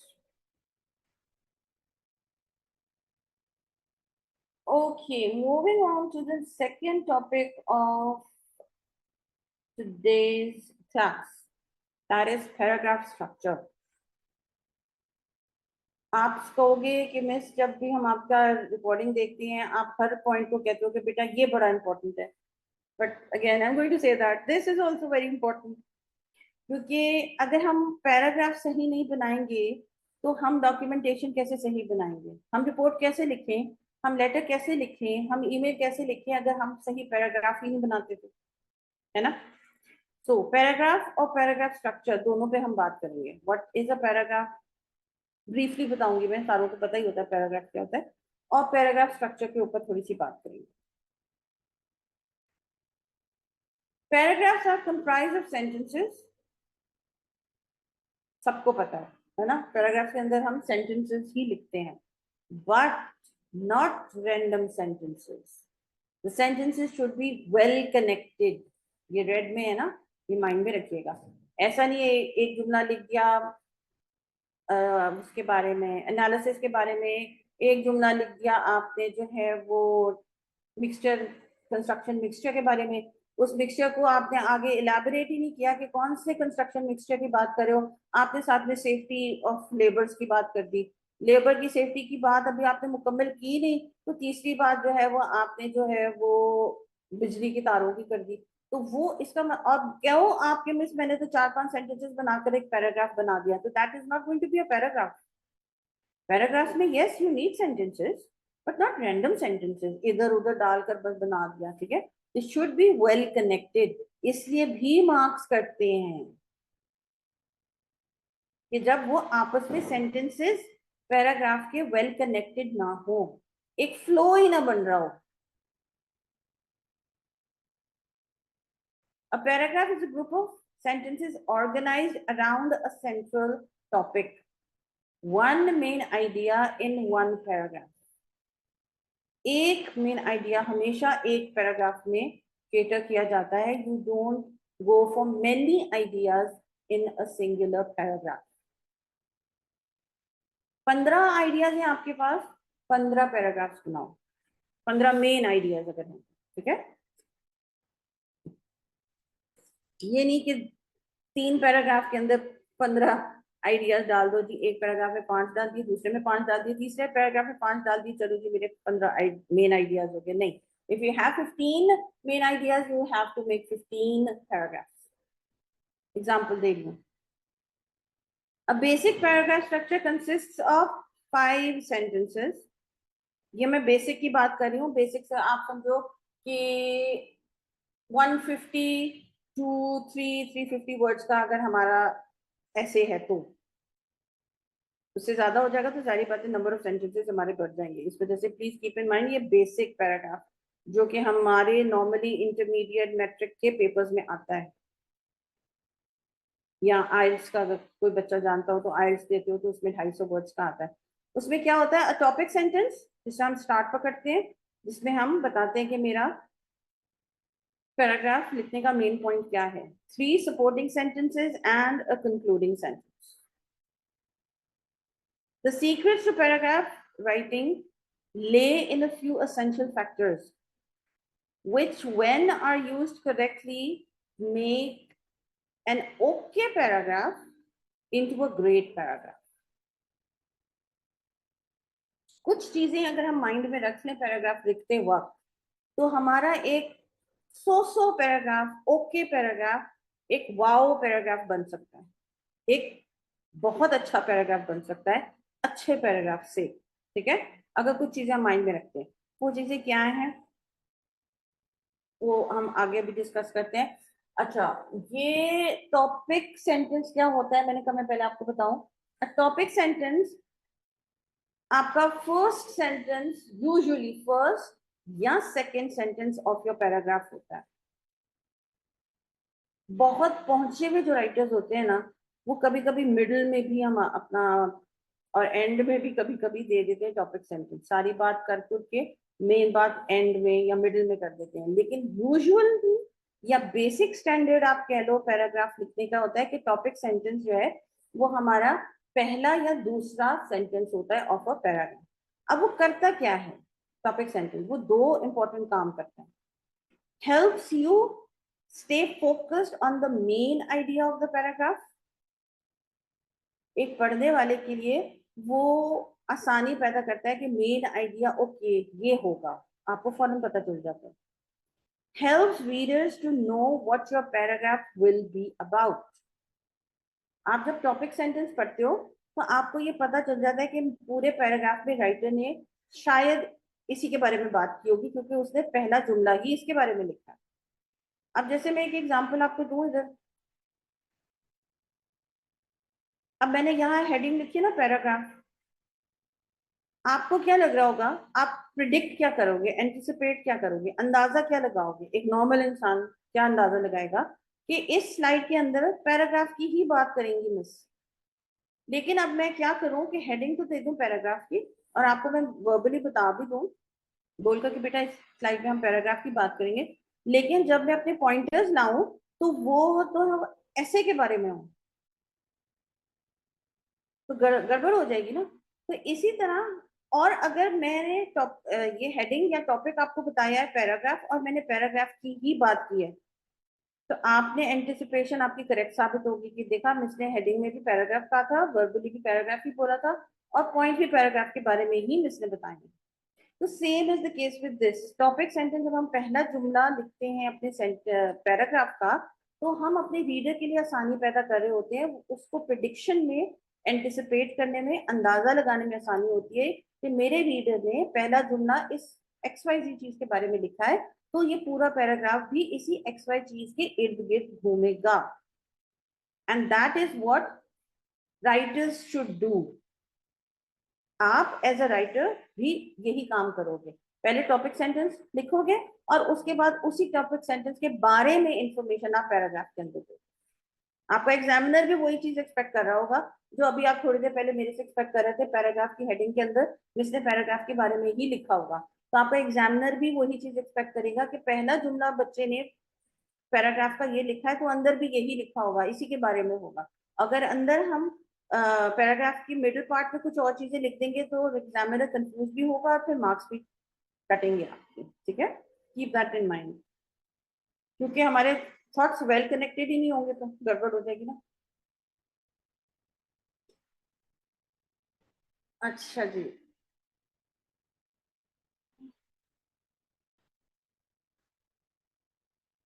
जी वो जो थ्री क्वालिटीज थी, एसेंशियल पॉइंट्स थे, वो जिससे आपका एक ओके पैराग्राफ, अच्छा पैराग्राफ बन सकता है, वो है बेटा कोहेजन, यानी कि सिंक्रोनाइज्ड हो आपके सेंटेंसेस आपस में, वेल कनेक्टेड हो आपस में। ठीक है, आपका रीडर पढ़कर ये ना सोचे ये क्या था, ये क्या लिखा हुआ है, समझ में नहीं आ रहा। सिंक्रोनाइज्ड हो आपस में, लिंक्ड हो आपस में सेंटेंसेस पैराग्राफ के, स्मूथली आपका पैराग्राफ एंडिंग तक जाए, डिफिकल्टी ना हो आपको रीडर, आपके रीडर को पढ़ने में। ठीक है, नंबर 2 कह लो या नंबर 1 कह लो, मतलब आगे पीछे आप कर सकते हो। दूसरा आपका पॉइंट ये है कि it should have clarity in it. It should have completeness in it. आपका पैराग्राफ इनकम्प्लीट ना लगे, ऐसा ना लगे कि बात करते करते पॉइंट पर बातें करते करते अचानक गायब हो गया, अचानक फुल स्टॉप डाल के नया पैराग्राफ शुरू कर दिया। ऐसी फील ना आए रीडर को, बात आपकी मुकम्मल लगे, कंप्लीट लगे, ठीक है। और उसके साथ साथ ही आपकी बात क्लियर भी हो, क्लैरिटी भी हो उसके अंदर, घुमा फिरा के एम्बिग्यूटी के साथ कह कुछ रहे हो, कहना कुछ चाह रहे हो, वो चीज ना हो, क्लैरिटी भी हो और एक कंप्लीटनेस भी हो आपके पैराग्राफ के अंदर। अच्छा, now let's talk about the structure, paragraph का स्ट्रक्चर।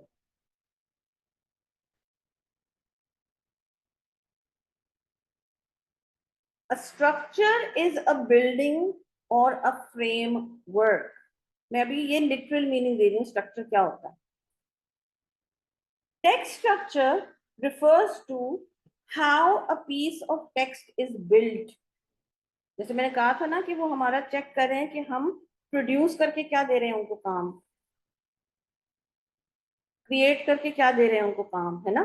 तो वो देख रहे हैं कि आपने स्ट्रक्चर सही बनाया है, सही तरीके से अपनी पीस ऑफ राइटिंग को बनाया है, क्रिएट किया है, पैराग्राफ सही बनाए हैं कि नहीं बनाए हैं, उसके ऊपर भी तो वो मार्क्स देंगे ना। सिर्फ नंबर ऑफ वर्ड में 150 लिखा या is not going to be sufficient. Text structure से मुराद how a piece of text is built.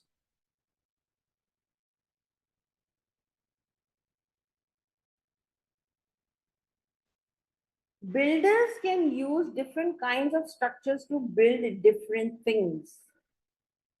कोई भी बनाने वाला, कुछ भी बनाने वाला different kind of structure use करते हैं अपनी चीजें बनाने के लिए। एक एग्जांपल उन्होंने कंस्ट्रक्शन का यहाँ दिया है। कंस्ट्रक्शन मीन्स ये घर बनाना, वैसे तो कंस्ट्रक्शन मीन्स कुछ भी बनाना है, ठीक है। इधर वो लिटरली घर बनाने का बता रहे हैं। अ sky scraper for example is a different kind of structure from a house. अगर मैं आपको कहूँ, सब बच्चों ने प्लाजाज तो देखे हैं ना, मॉल्स देखे हैं, सुने भी हैं। अब क्या मॉल का कंस्ट्रक्शन एक नॉर्मल घर का स्ट्रक्चर हो सकता है? या जो रेलवे स्टेशन की बिल्डिंग बनेगी, क्या वो मॉल की बिल्डिंग उस तरीके से बन सकती है? रेलवे स्टेशन का अलग स्ट्रक्चर होगा, हालांकि वो भी तो ईंटों से ही बन रही है ना, उसमें भी सीमेंट लग रहा है, उसमें भी खिड़कियां होंगी, उसमें भी पानी होगा, उसमें भी पंखे होंगे, बिजली होगी, सब कुछ होगा। मॉल में भी और रेलवे स्टेशन में भी और किसी के घर में भी ये सब मेन मेन चीजें तो सभी सेम होंगी, लेकिन फिर भी स्ट्रक्चर उनका डिफरेंट होगा। उनकी बुनियाद भी डिफरेंट तरीके से डिग की जाएगी, खुदाई की जाएगी। If you are getting my point where I am taking you guys, कहने को वो भी बिल्डिंग होगी, घर भी बिल्डिंग होगा, मॉल भी बिल्डिंग होगा, रेलवे स्टेशन भी बिल्डिंग होगा, हॉस्पिटल भी बिल्डिंग होगा, लेकिन उनकी कंस्ट्रक्शन, उनके स्ट्रक्चर में फर्क होगा। I hope you getting where I am taking you guys.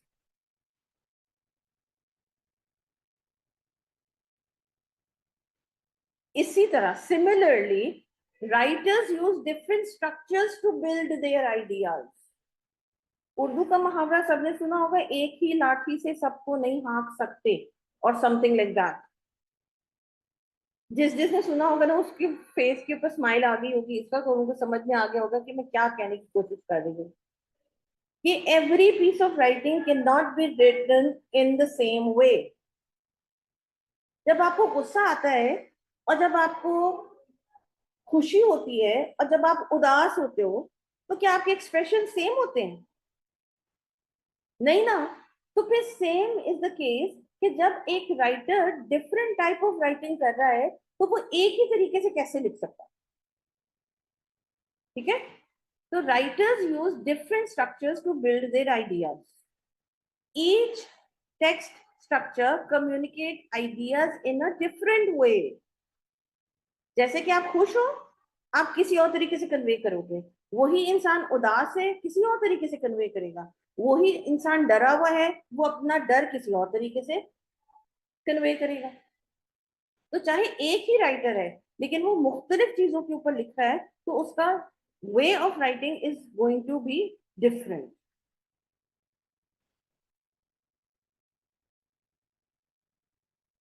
When authors write paragraphs to show causes and effects, they use words such and such. अब हम बात कर रहे हैं cause and effect की. क्यों? क्योंकि हमारे कोर्स में, हमारे पेपर में cause and effect का ऐसे आना है.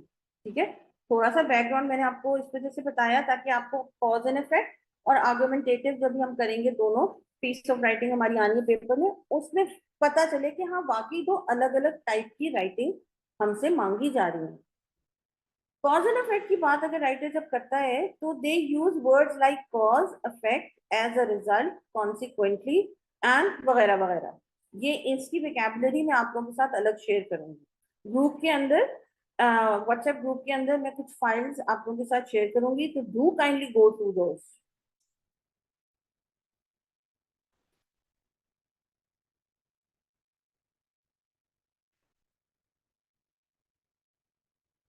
अभी हमने बात की ना कॉज एंड इफेक्ट की, कि कुछ ऐसे वर्ड्स यूज करते हैं writers, cause, effect, result, consequently, as a result.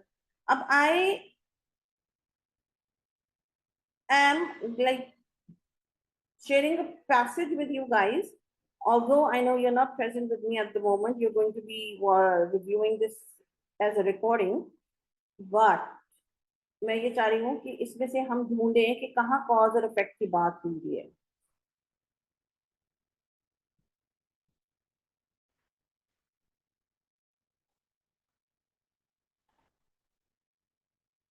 Effects की बात यहाँ हुई हुई है, कॉज की बात यहाँ हुई हुई है. कॉज और इफेक्ट बेसिकली होता क्या है? किसी भी चीज के होने के रीजंस, वजूहात, और जब वो चीज हो जाए उन वजूहात के असरात. That is cause and effect.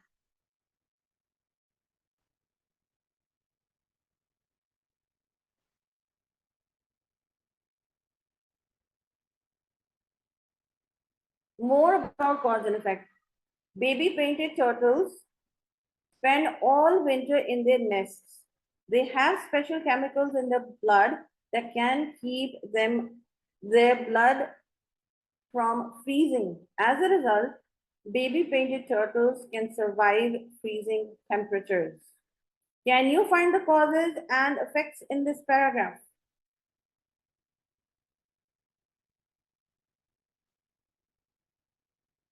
This is the cause. क्योंकि इन टर्टल्स के अंदर स्पेशल केमिकल्स होते हैं जो उनके ब्लड को फ्रीज नहीं होने देते, keep their blood from freezing. ठीक है, तो एज अ रिजल्ट नतीजा क्या निकलता है उनकी इस खसूसियत का, उनके इस कॉज का, उनके इस रीजन का. और रीजन ये कि उनके ब्लड जो है वो वार्म रहता है, फ्रीजिंग पॉइंट तक नहीं पहुंचता. तो as a result baby painted turtles can survive freezing temperatures. उसका नतीजा ये निकलता है कि वो फ्रीजिंग टेम्परेचर्स में भी जिंदा रह पाते हैं.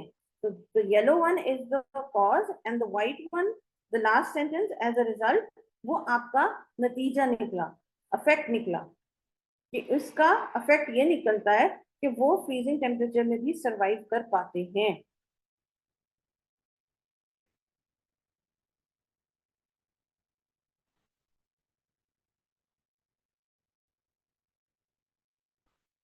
another, ये आपका होम टास्क है, समझे. इसमें I am not gonna give you the answers. ये भी it's the same cause and effect. Where are the causes and what are the effects. ये खुद ही करिएगा जब रिकॉर्डिंग देखेंगे. Find out whether the writer is talking about the causes और reasons, and where the writer is talking about the outcomes or the results or the effects of the causes. Okay, a certain vocabulary I have shared here with you guys related to cause and effect. The author presents causes and effects or both. असल में कुछ writers कभी कभी सिर्फ causes की बात करते हैं, कुछ इफेक्ट्स वगैरह की, या दोनों की. As far as our paper is concerned, we need to talk about both. हमने कॉजेस की बात भी करनी है, हमने साथ ही में उसी पैराग्राफ के अफेक्ट की बात भी करनी है। Causes are reasons and effects are the outcomes or results of these reasons। ये एक समझो कि एक साइकिल की तरह होती है, ठीक है। Clue words and signal includes, ये कुछ आपके विकैबुलरी है जो आप यूज कर सकते हो कि जब आप अपना ऐसे लिख रहे हैं कॉज एंड इफेक्ट का, तो you can use the reason, the cause, because, since, is due to, was caused by, यानी कि XYZ was caused by, the XYZ thing leads to, अगर प्रेजेंट टेंस है, या XYZ led to अगर past tense है। led to और leads to का मतलब कि वो उस तरफ ले गए उसको। the cause resulted from, इधर हम इफेक्ट की बात करें, कुछ इस तरह की विकैबुलरी आप इफेक्ट्स के लिए यूज कर सकते हो। resulted from, was, caused by, as a consequence, on that account, as a result, the effects, the outcomes, the consequences, consequently, these are certain words that you can use। और आगे भी मैंने और शेयर किए हैं, inshallah I'll share those files in the group also।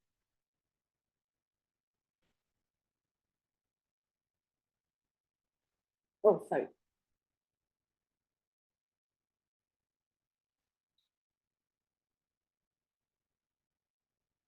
Ji, I hope कि यहाँ तक आप लोगों को चीजें जो हैं वो क्लियर हैं, no problem perhaps।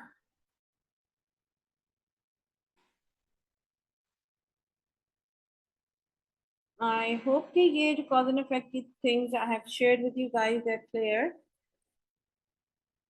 the vocabulary, but to be on the safer side, I think I should share a few more with you guys, with along with the topics। ऐसे के topics भी आप लोगों के साथ में share करती हूँ in this document, and this document I'm going to share with you in the WhatsApp group as well। Cause and effect में आपने, आई होप कि सारा अभी जो हमने किया है काफी हद तक चीजें क्लियर हैं। ये जो हम बात कर रहे हैं ना कॉन्सिक्वेंटली, एज अ रिजल्ट, अभी जो हमने प्रीवियसली भी बात की, ये आपके होते हैं ट्रांजिशन वर्ड्स, इनको कहते हैं, ठीक है। Transition words, signpost words इनको कहा जाता है कि ये हर पीस ऑफ राइटिंग के लिए डिफरेंट होते हैं। तो कॉज एंड इफेक्ट की विकैबुलरी है, आप समझो ट्रांजिशन वर्ड्स का मतलब कॉज एंड इफेक्ट की विकैबुलरी। तो जो कॉज एंड इफेक्ट की विकैबुलरी है, you can use it with the argumentative writing.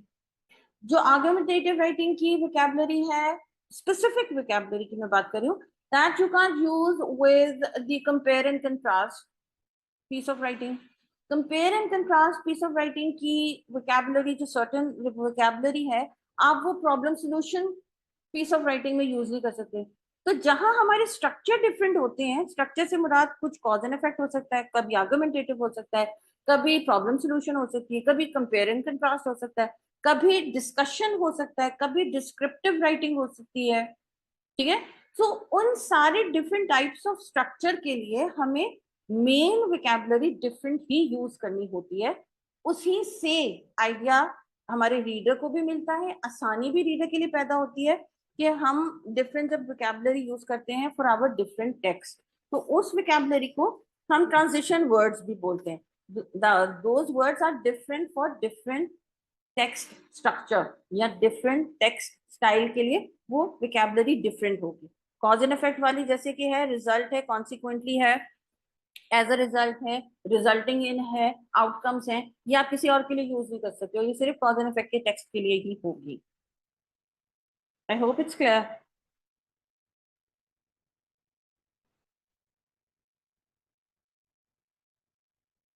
Okay, एक इधर भी अब आप देख रहे हो कि यहाँ आपके साथ यूज हुई हुई है if the, why, because, as a result, this leads to, consequently, due to। The author establishes a link between the way things are now and how they are। Link नहीं होगा ना बीच में अगर हमारी राइटिंग के पैराग्राफ की, तो समझो हमारी राइटिंग जो है वो इनफेक्टिव होगी। वो जो भी अभी आपको मैंने बताया था कि कुछ एसेंशियल पॉइंट्स हैं, सिंक्रोनाइज्ड होना जरूरी है, वेल कनेक्टेड होना जरूरी है, वेल लिंक्ड होना जरूरी है हमारे सेंटेंसेस को, तभी हमारा पैराग्राफ एक अच्छी शक्ल लेता है। इसी तरीके से अगर हमारे ऐसे के पैराग्राफ्स आपस में लिंक्ड नहीं है, हमारे ऐसे के पैराग्राफ्स आपस में सही तरीके से कनेक्टेड नहीं है, तो हमारे पूरे ऐसे का एसेंस जो है वो खत्म हो जाएगा।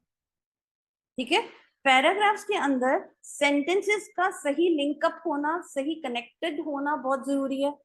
इसी तरह ऐसे के अंदर, एनी पीस ऑफ राइटिंग के अंदर पैराग्राफ्स का आपस में लिंक्ड अप होना, वेल कनेक्टेड होना, वेल सिंक्रोनाइज्ड होना जरूरी है। एक पैराग्राफ ऊपर लिख दिया, नीचे वाले को बीच में लिख दिया, बीच वाले को एंड में लिख दिया, वो गड़बड़ हो जाएगी। पूरा जो आप पीस ऑफ राइटिंग करोगे उसका एसेंस, उसका मकसद ही फॉट हो जाएगा फिर। आई होप इट्स क्लियर। और ये सारी चीजें जो मैं बता रही हूँ आपको, they are going to check you on these things, सिर्फ बताने के लिए नहीं मैं बता रही हूँ। अच्छा जी, एक एग्जाम्पल आपके सामने यहाँ है जहां मैं पॉइंटर अभी रखने लगी हूँ, ये कॉज और नीचे इफेक्ट। कॉज क्या है, एक एग्जाम्पल सिनेरियो है ये, ठीक है। सॉरी सॉरी सॉरी सॉरी जी, एग्जाम्पल सिनेरियो है, during the experiment Henry poured the liquid bromine into the saline solution. I might be pronouncing these two words incorrectly because I'm not a science student, so pardon me for that. Effect क्या निकला? His hypothesis was proved correct when the solution changed colors. मैं दोबारा पढ़ती हूँ। During the experiment, कोई experiment कर रहा था हेनरी, ठीक है, तो हेनरी ने लिक्विड पोर कर दिया कोई एक सोल्यूशन के अंदर, और उसका रिजल्ट क्या निकला? उसका रिजल्ट क्या निकला कि when the solution hypothesis was prove, जो वो कहना चाह रहा था वो उसकी बात सही साबित हुई जब सॉल्यूशन ने अपना कलर चेंज कर लिया। तो उसके इस हरकत से, इस काम से ये इफेक्ट निकला। अगर वो ये काम ना करते तो ये इफेक्ट ही ना निकलता। ठीक है, और इस इफेक्ट निकलने का रीजन क्या बना? ये जो कलर चेंज हुआ बॉटल के अंदर, उसका रीजन क्या था? रीजन ये था कि उस हेनरी ने दोनों सॉल्यूशंस को आपस में मिला दिया, तो ये रिजल्ट निकला। ठीक है, इफेक्ट मतलब रिजल्ट, उसका असर। आई होप क्लियर है। ओके, ये अगेन सर्टन विकेबुलरी यहाँ आपकी कॉज एंड इफेक्ट क्या काम आएगी। हाँ, ये अगर आप गौर से देखो कि आप कहोगे कि मिस कहने के लिए तो नहीं कह रही थी, कि अगर आप देख रहे हो कितनी डिफरेंट टाइप्स ऑफ विकेबुलरी है आपकी। कोई चीज ऐड करनी है तो ये डिफरेंट वर्ड्स यूज कर सकते हो, सीक्वेंस में जाना है तो ये वर्ड यूज कर सकते हो, किसी चीज पे एम्फेसिस देना है, you can use these words, contrasting करनी है तो ये वर्ड्स। कंट्रास्टिंग में एम्फेसिस नहीं आ सकता, एम्फेसिस में एडिंग नहीं आ सकती। कंपेयरिंग की बात करनी है तो कंपेयरिंग में ये वर्ड्स। ठीक है, again this image is an example, सिर्फ यहाँ ही तक महदूद नहीं है ये वर्ड्स, ये एग्जाम्पल के तौर पे है। कॉज एंड इफेक्ट की ये विकेबुलरी, एक्सपेक्टेशंस ये, एक्सेप्शंस ये, इलिस्ट्रेशन की ये। तो हर एलिमेंट की आप समझो कि एक अपनी विकेबुलरी है जो हम यूज करें तो हमारे पीस ऑफ राइटिंग में बेहतरी आएगी, और अगर हम स्पीकिंग कर रहे हैं तो उसमें भी बेहतरी आएगी। This is another image that I have shared. Rather, I'm sharing here with you guys in the video. You can stop it, pause it, and then have a look on it. अगर आप ऐसे लिख रहे हो, आपने कोई points को add up करना है, तो how you suppose to add them up? Addition को इंफॉर्मेशन देनी है।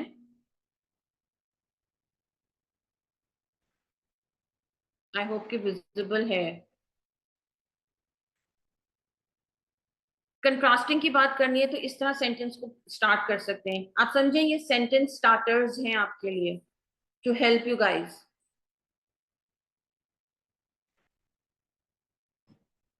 रीफ्रेज कर रहे हो, क्लैरिफाई कर रहे हो, एक बात कह दी है उसको दोबारा से कह रहे हो, टू पुट एम्फोसिस, तो ये इस तरह स्टार्ट कर सकते हैं। कंक्लूडिंग के लिए इस तरह स्टार्ट कर सकते हैं, कंट्रास्टिंग कर रहे हो तो ऐसे स्टार्ट कर सकते हैं, adding up you can use that.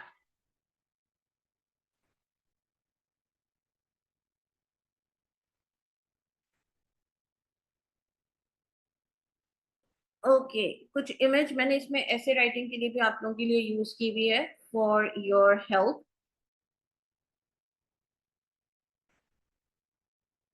It is often said that, opening कर सकते हो, many people claim that we are going to use this when we are going to do the argumentative writing.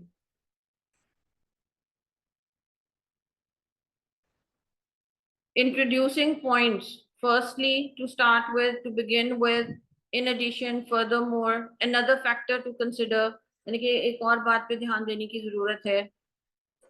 Finally हम जब use करते हैं finally और lastly, जब हम कोई आखिर बात कर रहे होते हैं, लास्ट पॉइंट अपना मेन लास्ट पॉइंट डिस्कस कर रहे होते हैं, तो फाइनली और लास्टली का वर्ड हम यूज करते हैं before the concluding paragraph. Presenting ideas and giving examples. When it comes to, in terms of, with respect to, जैसे अगर मैं बात करूं when it comes to over eating, अगर ओबेसिटी के ऊपर आपको ऐसे आ जाता है, ठीक है, आपने आइडियाज भी देने और एग्जांपल्स भी देने, तो when it comes to overeating people should keep in mind the health factor.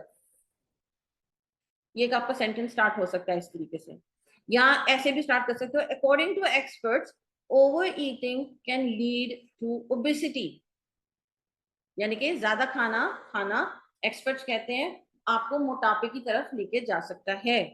So you can start your sentences with such starters. I would recommend, rather not recommend, I would strongly suggest that you guys use such starters for an impressive essay writing. Middle part में आप simple तरीन language लिखो बेटा, that is a most appropriate thing to do. Starting अच्छी पकड़नी चाहिए हमें, paragraph की स्टार्टिंग अच्छी पकड़नी चाहिए, सेंटेंस की स्टार्टिंग अच्छी पकड़नी चाहिए, आगे सेंटेंस में हम सिंपल इंग्लिश के वर्ड्स भी लिखें तो वो बिल्कुल ओके है। They are not looking for fancy vocabulary, they are not looking for fancy words, they are looking for appropriate words, appropriate expressions, appropriate sentence structure।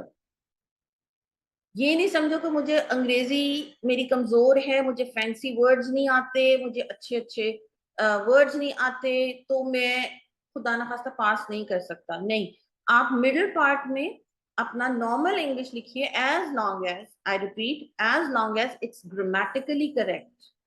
Simple language लिखना कोई बुरी बात नहीं है, अच्छी बात है अगर सिंपल लैंग्वेज लिख रहे हो, क्योंकि आपको उसके ऊपर होल्ड है। As long as your English language is grammatically correct, you can write the simple English language in your paragraph.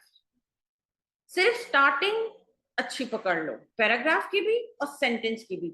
आगे जाके for example according to experts, बस ये स्टार्ट पकड़ लो। अच्छा, आगे जाके जो पूरा जुमला कंप्लीट कर रहे हो वो आसान तरीन अंग्रेजी में लिख लो, लेकिन वो अंग्रेजी ग्रामेटिकली ठीक होनी चाहिए, ये शर्त है। Excuse me. इसमें और काफी आपको दिए हुए कंट्रास्टिंग के ये कंपैरिजन कॉज एंड इफेक्ट का आपको यहाँ आ गया। कंट्रास्टिंग में भी हमने बात करनी है आर्गुमेंटेटिव राइटिंग के लिए। कंक्लूडिंग की आ गई, ओपिनियन अगर देनी है तो, जैसे रिपोर्ट में आपने अगर सजेशन देनी है ना,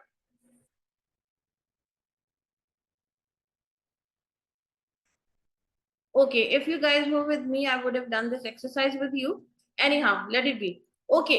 अच्छा, ये बेटा मैं बहुत स्लो एंड स्टडी जाऊंगी, ये 25 अप्रोक्सीमेटली 20 to 25 टॉपिक्स हैं that I have listed down cause and effect के हवाले से, ठीक है, क्योंकि अभी हम स्लाइड्स में कॉज एंड इफेक्ट की वोकैबुलरी और कॉज एंड इफेक्ट की स्ट्रक्चर पे बात कर रहे थे, तो उसी को कंटिन्यू करते हुए I have like opened up this document जिसमें कॉज एंड इफेक्ट की मैं बात कर रही हूँ। ये स्लाइड्स नहीं है, ये दूसरा एमएस डॉक्यूमेंट मैंने ओपन किया है, आप नाम देखे होंगे ऊपर लिखा हुआ है क्रैश कॉज एंड इफेक्ट। सो इसमें हम जो है वो कॉज एंड इफेक्ट के वो टॉपिक्स में आप लोगों के साथ शेयर कर रही हूँ जो कि over the past many tests of ICAP, ये रिपीट हो रहे हैं, ठीक है. I repeat myself, these 20 to 25 topics that I have shared here with you guys of cause and effect, they have been being repeated by ICAP over like many tests. अच्छा, having said that, अब जरूरी नहीं है कि ये आपको ए as it is ही वो दे दें, बिल्कुल यही कॉपी पेस्ट करके, ठीक है. उसमें कुछ वर्ड्स को इधर उधर वो कर सकते हैं. अब जैसे ये आपका सेकंड वाला है, global warming is a growing issue worldwide, what are its causes and effects. जरूरी नहीं है वो इसको एज इट इज ही दे दें, ग्लोबल वार्मिंग की जगह वो आपको क्लाइमेट चेंज का वर्ड्स डाल देंगे. What are the causes and effects of climate change worldwide? पूरी दुनिया में जो क्लाइमेट चेंज हो रहा है उसके क्या कॉजेज और क्या इफेक्ट है. बात वही है जो इस टॉपिक नंबर 2 में है, सिर्फ वो डिफरेंट वर्ड्स यूज कर लेंगे. प्लीज कीप इन माइंड कि ये कॉपी पेस्टेड नहीं देंगे. हो भी सकता है कि वो एज इट इज दे भी दे, और मोस्ट लाइकली चीज वो ये ऐसी ही दे रहे हैं लेकिन with different words. Please keep that in mind, ठीक है. और ये अगेन मैं ये नहीं आपको बिल्कुल भी रेकमेंड कर रही या सजेस्ट रादर कर रही कि आपने सिर्फ इन 25 टॉपिक्स को ही पढ़कर जाना है. प्लीज कीप इन माइंड, जब हम पास पेपर्स चेक करते हैं या कंसल्ट करते हैं तो हम सिर्फ पास पेपर से तैयारी करके नहीं जाते अपने एग्जाम के लिए. That is not a wise thing to do.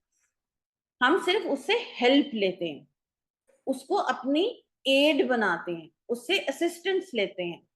तो same is the case with you guys कि ये 20 to 25 टॉपिक्स जो आपके पास हैं over the period of time जो रिपीट में आ रहे हैं, आपने इनको समझना है, उनको इनकी तैयारी करनी है. यस, लेकिन सिर्फ इनकी तैयारी नहीं करनी है. I would never say that.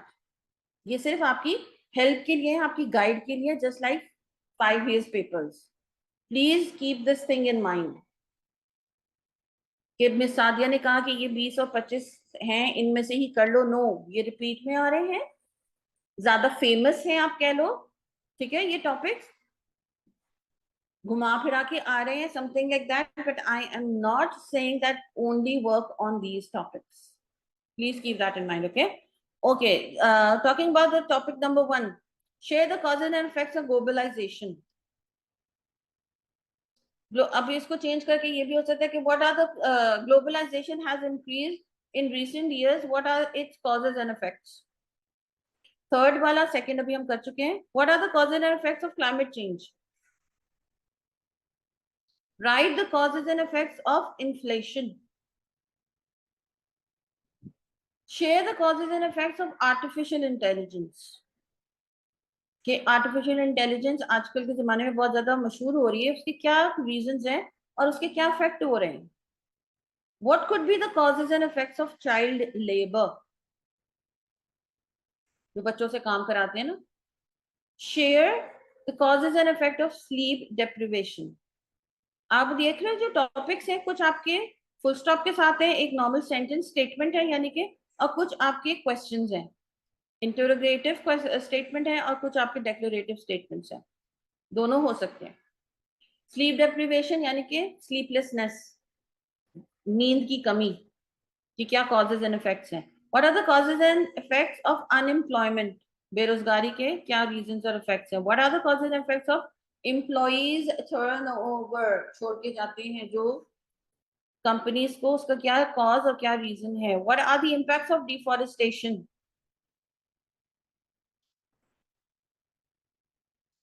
जंगलात को की कटाई के क्या कॉजेज और इफेक्ट्स हैं. कभी कभी वो वर्ड कॉज और इफेक्ट नहीं लिखेंगे, इम्पैक्ट का वर्ड डाल देंगे. बात हमें वही करनी है. ये वाला टॉपिक जो है वो आपको हमेशा फिश बोन में आएगा, और fish bone is always going to be the cause and effect वाला एसे, ओके.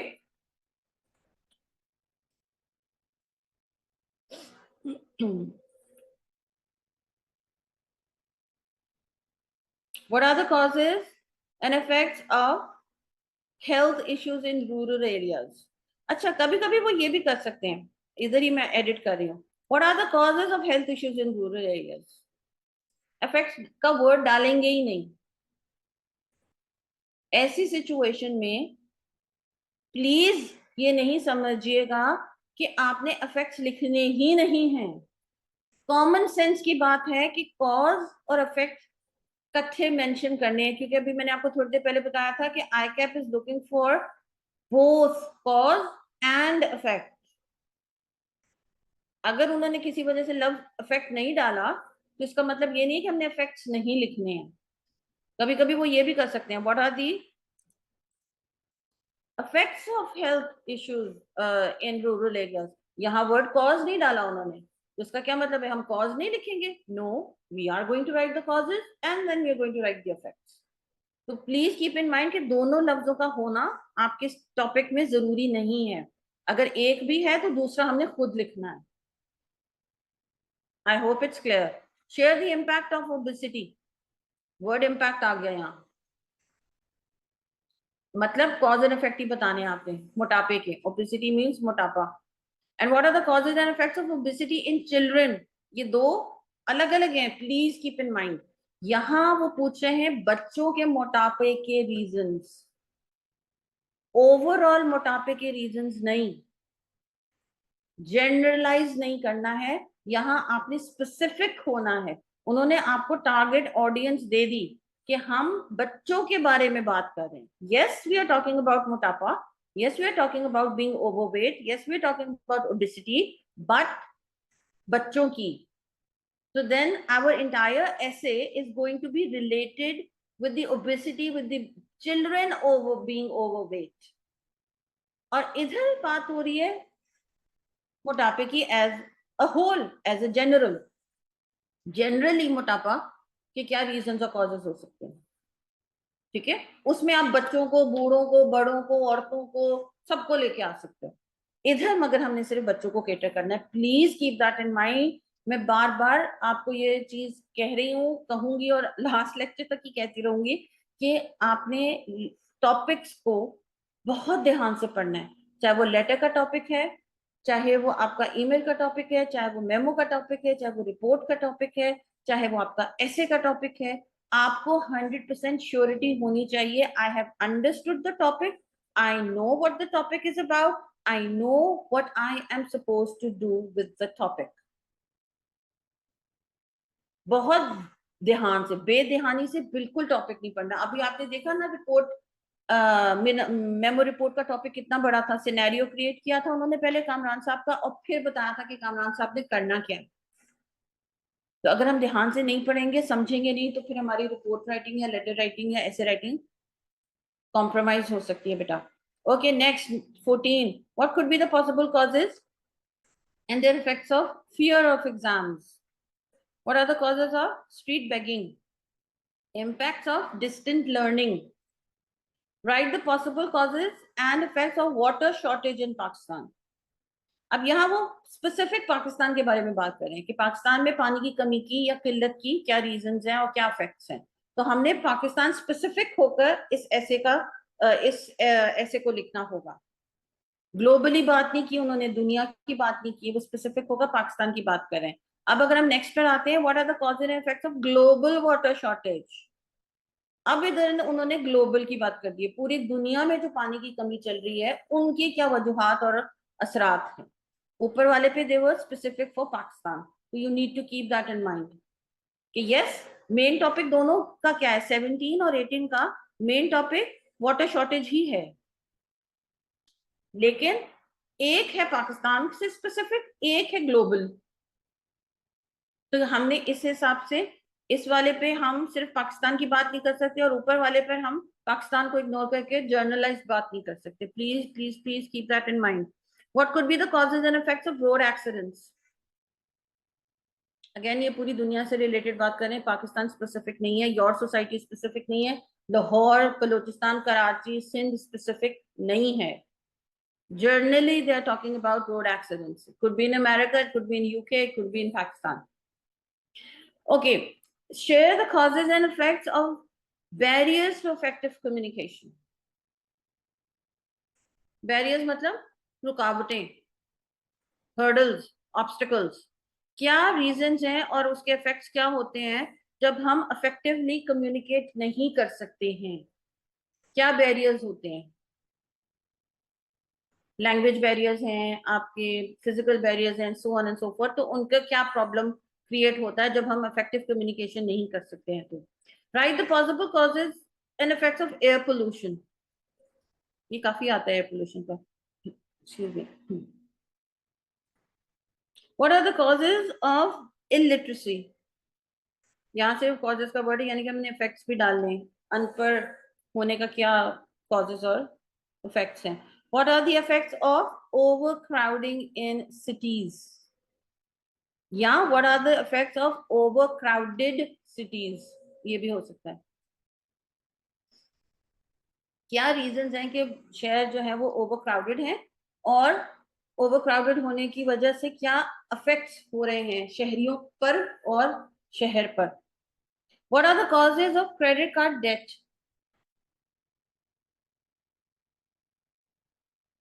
डेट मतलब ये बी साइलेंट है, इसका मतलब है कि कर्जा होना। What effects does poverty leave on people and what could be the causes? Poverty leave on people, poverty यानी कि गुर्बत। अब वो अगेन प्लीज पाकिस्तान स्पेसिफिक नहीं होना, ठीक है। हमारे माइंड में कुछ ना कुछ ट्रिगर कर जाता है टॉपिक्स को पढ़कर के हम पाकिस्तान को बीच में ले आते हैं ना चाहते हुए भी, मुझे तो नेचुरली आ जाता है। And that is, I am not saying it just because I am saying it, ये मेरे बच्चे जो स्टूडेंट्स होते हैं ये हो जाता है बच्चों से ऐसे। तो ये मैं एक्सपीरियंस की बात आप लोगों के साथ शेयर कर रही हूँ, इस वजह से I am being cautious and I want you to be cautious about what you are going to write, क्योंकि ये बच्चे गलतियां कर जाते हैं बेटा, ठीक है। तो ये here they are talking about poverty, गुर्बत लोगों पर क्या असरात छोड़ती है, उसके क्या इफेक्ट्स होते हैं, क्या कॉजेज हो सकते हैं, ठीक है। गुर्बत के क्या कॉजेज हो सकते हैं और फिर लोगों के ऊपर उनके क्या असरात हो सकते हैं, जर्नली वो पूछ रहे हैं। किसी स्पेसिफिक मुल्क का नहीं, किसी स्पेसिफिक सोसाइटी का नहीं पूछ रहे, किसी स्पेसिफिक दुनिया के रीजन का नहीं पूछ रहे, ना यूरोपियन कंट्रीज का, ना अमेरिकन कंट्रीज का, ना एशियन कंट्रीज का। वो ओवरऑल एक बात आपसे पूछ रहे हैं। तो you need to keep in mind कि व्हाट योर राइटर और व्हाट योर पेपर जिन्होंने बनाया, what that person is asking you to do. Okay, I hope के चीजें कुछ क्लियर हैं। These are the 25 topics that I have listed down. इसके अलावा भी I will try to share a few topics with you guys, cause and effect से related, ताकि the more you have the better it's going to be for you to prepare.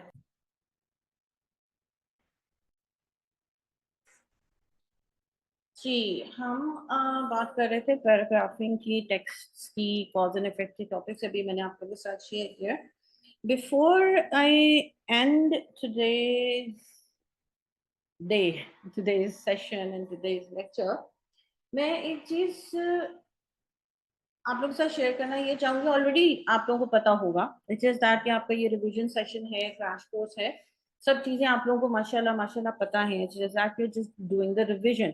लेकिन मेरा बाकी teachers के साथ भी आपको बताने का मकसद ये है कि ये चीज इंपॉर्टेंट है, ठीक है। पैराग्राफिंग करना बेटा बहुत ज्यादा इंपॉर्टेंट होता है।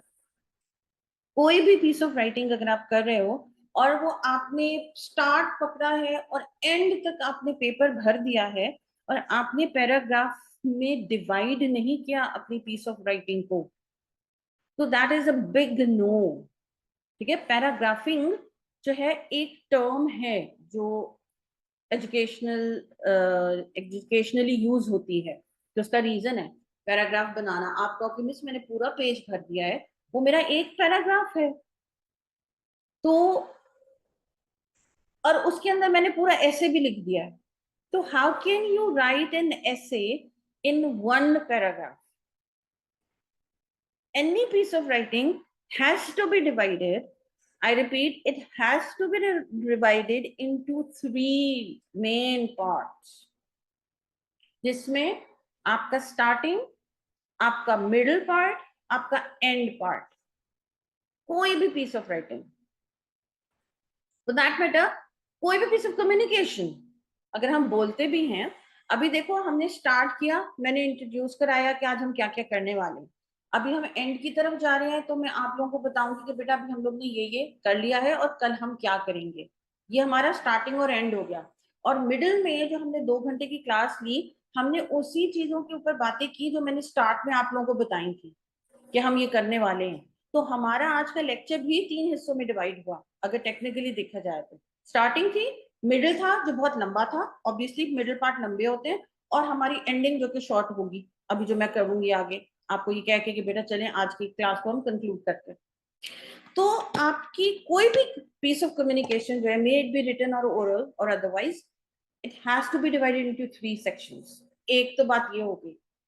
अब दूसरी बात ये होगी कि इंट्रोडक्टरी पैराग्राफ अलग होगा, मिडिल बॉडी पैराग्राफ्स जिनको हम कहते हैं वो अलग होते हैं, कंक्लूडिंग पैराग्राफ अलग होता है। ठीक है, अगर आप लॉन्गर पीस ऑफ राइटिंग कर रहे हो जिसमें बहुत ज्यादा पेजेस हैं, तो फिर हम उसको इंट्रोडक्टरी पैराग्राफ नहीं बोलते, हम फिर बोलते हैं इंट्रोडक्टरी सेक्शन। ठीक है, बॉडी सेक्शन, कंक्लूडिंग सेक्शन, क्योंकि वो एक पैराग्राफ के बजाय 2-3 पैराग्राफ पे जा सकते हैं या थोड़े लंबे हो सकते हैं। तो हम जब अगर कोई लेंदी पीस ऑफ राइटिंग करते हैं तो हम इंट्रो, बॉडी और कंक्लूजन के साथ सेक्शन का वर्ड लगा देते हैं या पार्ट का वर्ड लगा देते हैं। और जब हम नॉर्मल एक पीस ऑफ राइटिंग कर रहे हो जिसको आप समझो कि आपकी 150 वर्ड्स 200 वर्ड्स से लेकर 500-600 वर्ड्स के ऊपर अगर वो जा रही है, तो फिर उसमें हम concluding paragraph, introductory paragraph and body paragraphs का नाम देते हैं। ठीक है, अब पैराग्राफिंग बहुत इंपॉर्टेंट होती है। एक पैराग्राफ में एक मेन आइडिया डिस्कस करते हैं, शेयर करते हैं, एक मेन आइडिया, और उस मेन आइडिया के बारे में हम रीजनिंग, सपोर्टिंग सेंटेंसेस, एग्जांपल्स, उसी मेन आइडिया के इर्द गिर्द हम अपना पूरा पैराग्राफ निट करते हैं, बनाते हैं, क्रिएट करते हैं। Once it's done, we leave a line and we start a new body paragraph with idea number 2 or with point number 2, with main point number 2. फिर उस मेन पॉइंट को हम इंट्रोड्यूस कराने के बाद, जिसको टॉपिक सेंटेंस कहते हैं, उसके बारे में फर्दर इंफॉर्मेशन उस पैराग्राफ में देंगे। मेन पॉइंट के इर्द गिर्द भी हमारा पूरा पैराग्राफ जाएगा और हम पैराग्राफ को तरीके से एंड करेंगे। We are going to leave a line and we are going to write the third body paragraph, and we are going to start the third body paragraph with our topic sentence, जिसके ऊपर हम अपना paragraph लिखने वाले। कुछ लोग, मैंने आपको बताया था आज के लेक्चर में कि सेकंड सेंटेंस भी आपका टॉपिक सेंटेंस हो सकता है। फर्स्ट सेंटेंस आप एक जर्नलाइज्ड बात कर सकते हो उस टॉपिक के बारे में जिसके ऊपर आप पैराग्राफ लिखने वाले हो। सेकेंड सेंटेंस आपका वो सेंटेंस होता है जिसके लिटरली जिसके बारे में आप अपना पैराग्राफ लिखने वाले हो, और फिर बाकी जुमले जो हैं वो उसी मेन आइडिया के इर्द गिर्द घूम रहे होते हैं। तो टॉपिक सेंटेंस आपका फर्स्ट सेंटेंस भी हो सकता है, सेकेंड सेंटेंस भी हो सकता है। बहुत कम राइटर्स होते हैं जो अपना टॉपिक सेंटेंस मिडिल में रखते हैं या एंड में रखते हैं, ज्यादातर फर्स्ट सेंटेंस या सेकेंड सेंटेंस में, मेजॉरिटी ऑफ ग्लोबल राइटर्स। ठीक है, हर पैराग्राफ के बीच में एक लाइन आपने लीव करनी है, and these instructions are not only for your examination. These instructions or guidelines or tips are for your lifetime. ठीक है, आर्टिकलशिप करेंगे, ऐसे आप लोग ऑफिसेज में काम करोगे, अच्छी पोजीशंस पे काम करेंगे, तो ये आप समझो कि ये राइटिंग के कुछ रूल्स हैं जो आपकी हर स्टेज पर चल रहे हैं। इवन क्लास 3-4 के बच्चे को भी ये पता होना चाहिए कि अगर मैं पैराग्राफिंग कर रहा हूँ तो मुझे हर पैराग्राफ के बीच में लाइन छोड़नी है। इट्स नॉट दैट कि you are going to work, you are going to do the articleship, you are going to be an officer, only then you need to know these things ना। Class 1-2 के बच्चे जब paragraphing सीखते हैं उस वक्त से उनको पता होना चाहिए कि what paragraph is, what paragraphing means, and how am I suppose to write a paragraph. सारी बातें उनकी लेवल ऑफ लैंग्वेज इजी होगी क्योंकि वो क्लास छोटे में होंगे 2-3-4 में, लेकिन उनका डिविजन तो वही रहेगा ना ऑफ पैराग्राफ।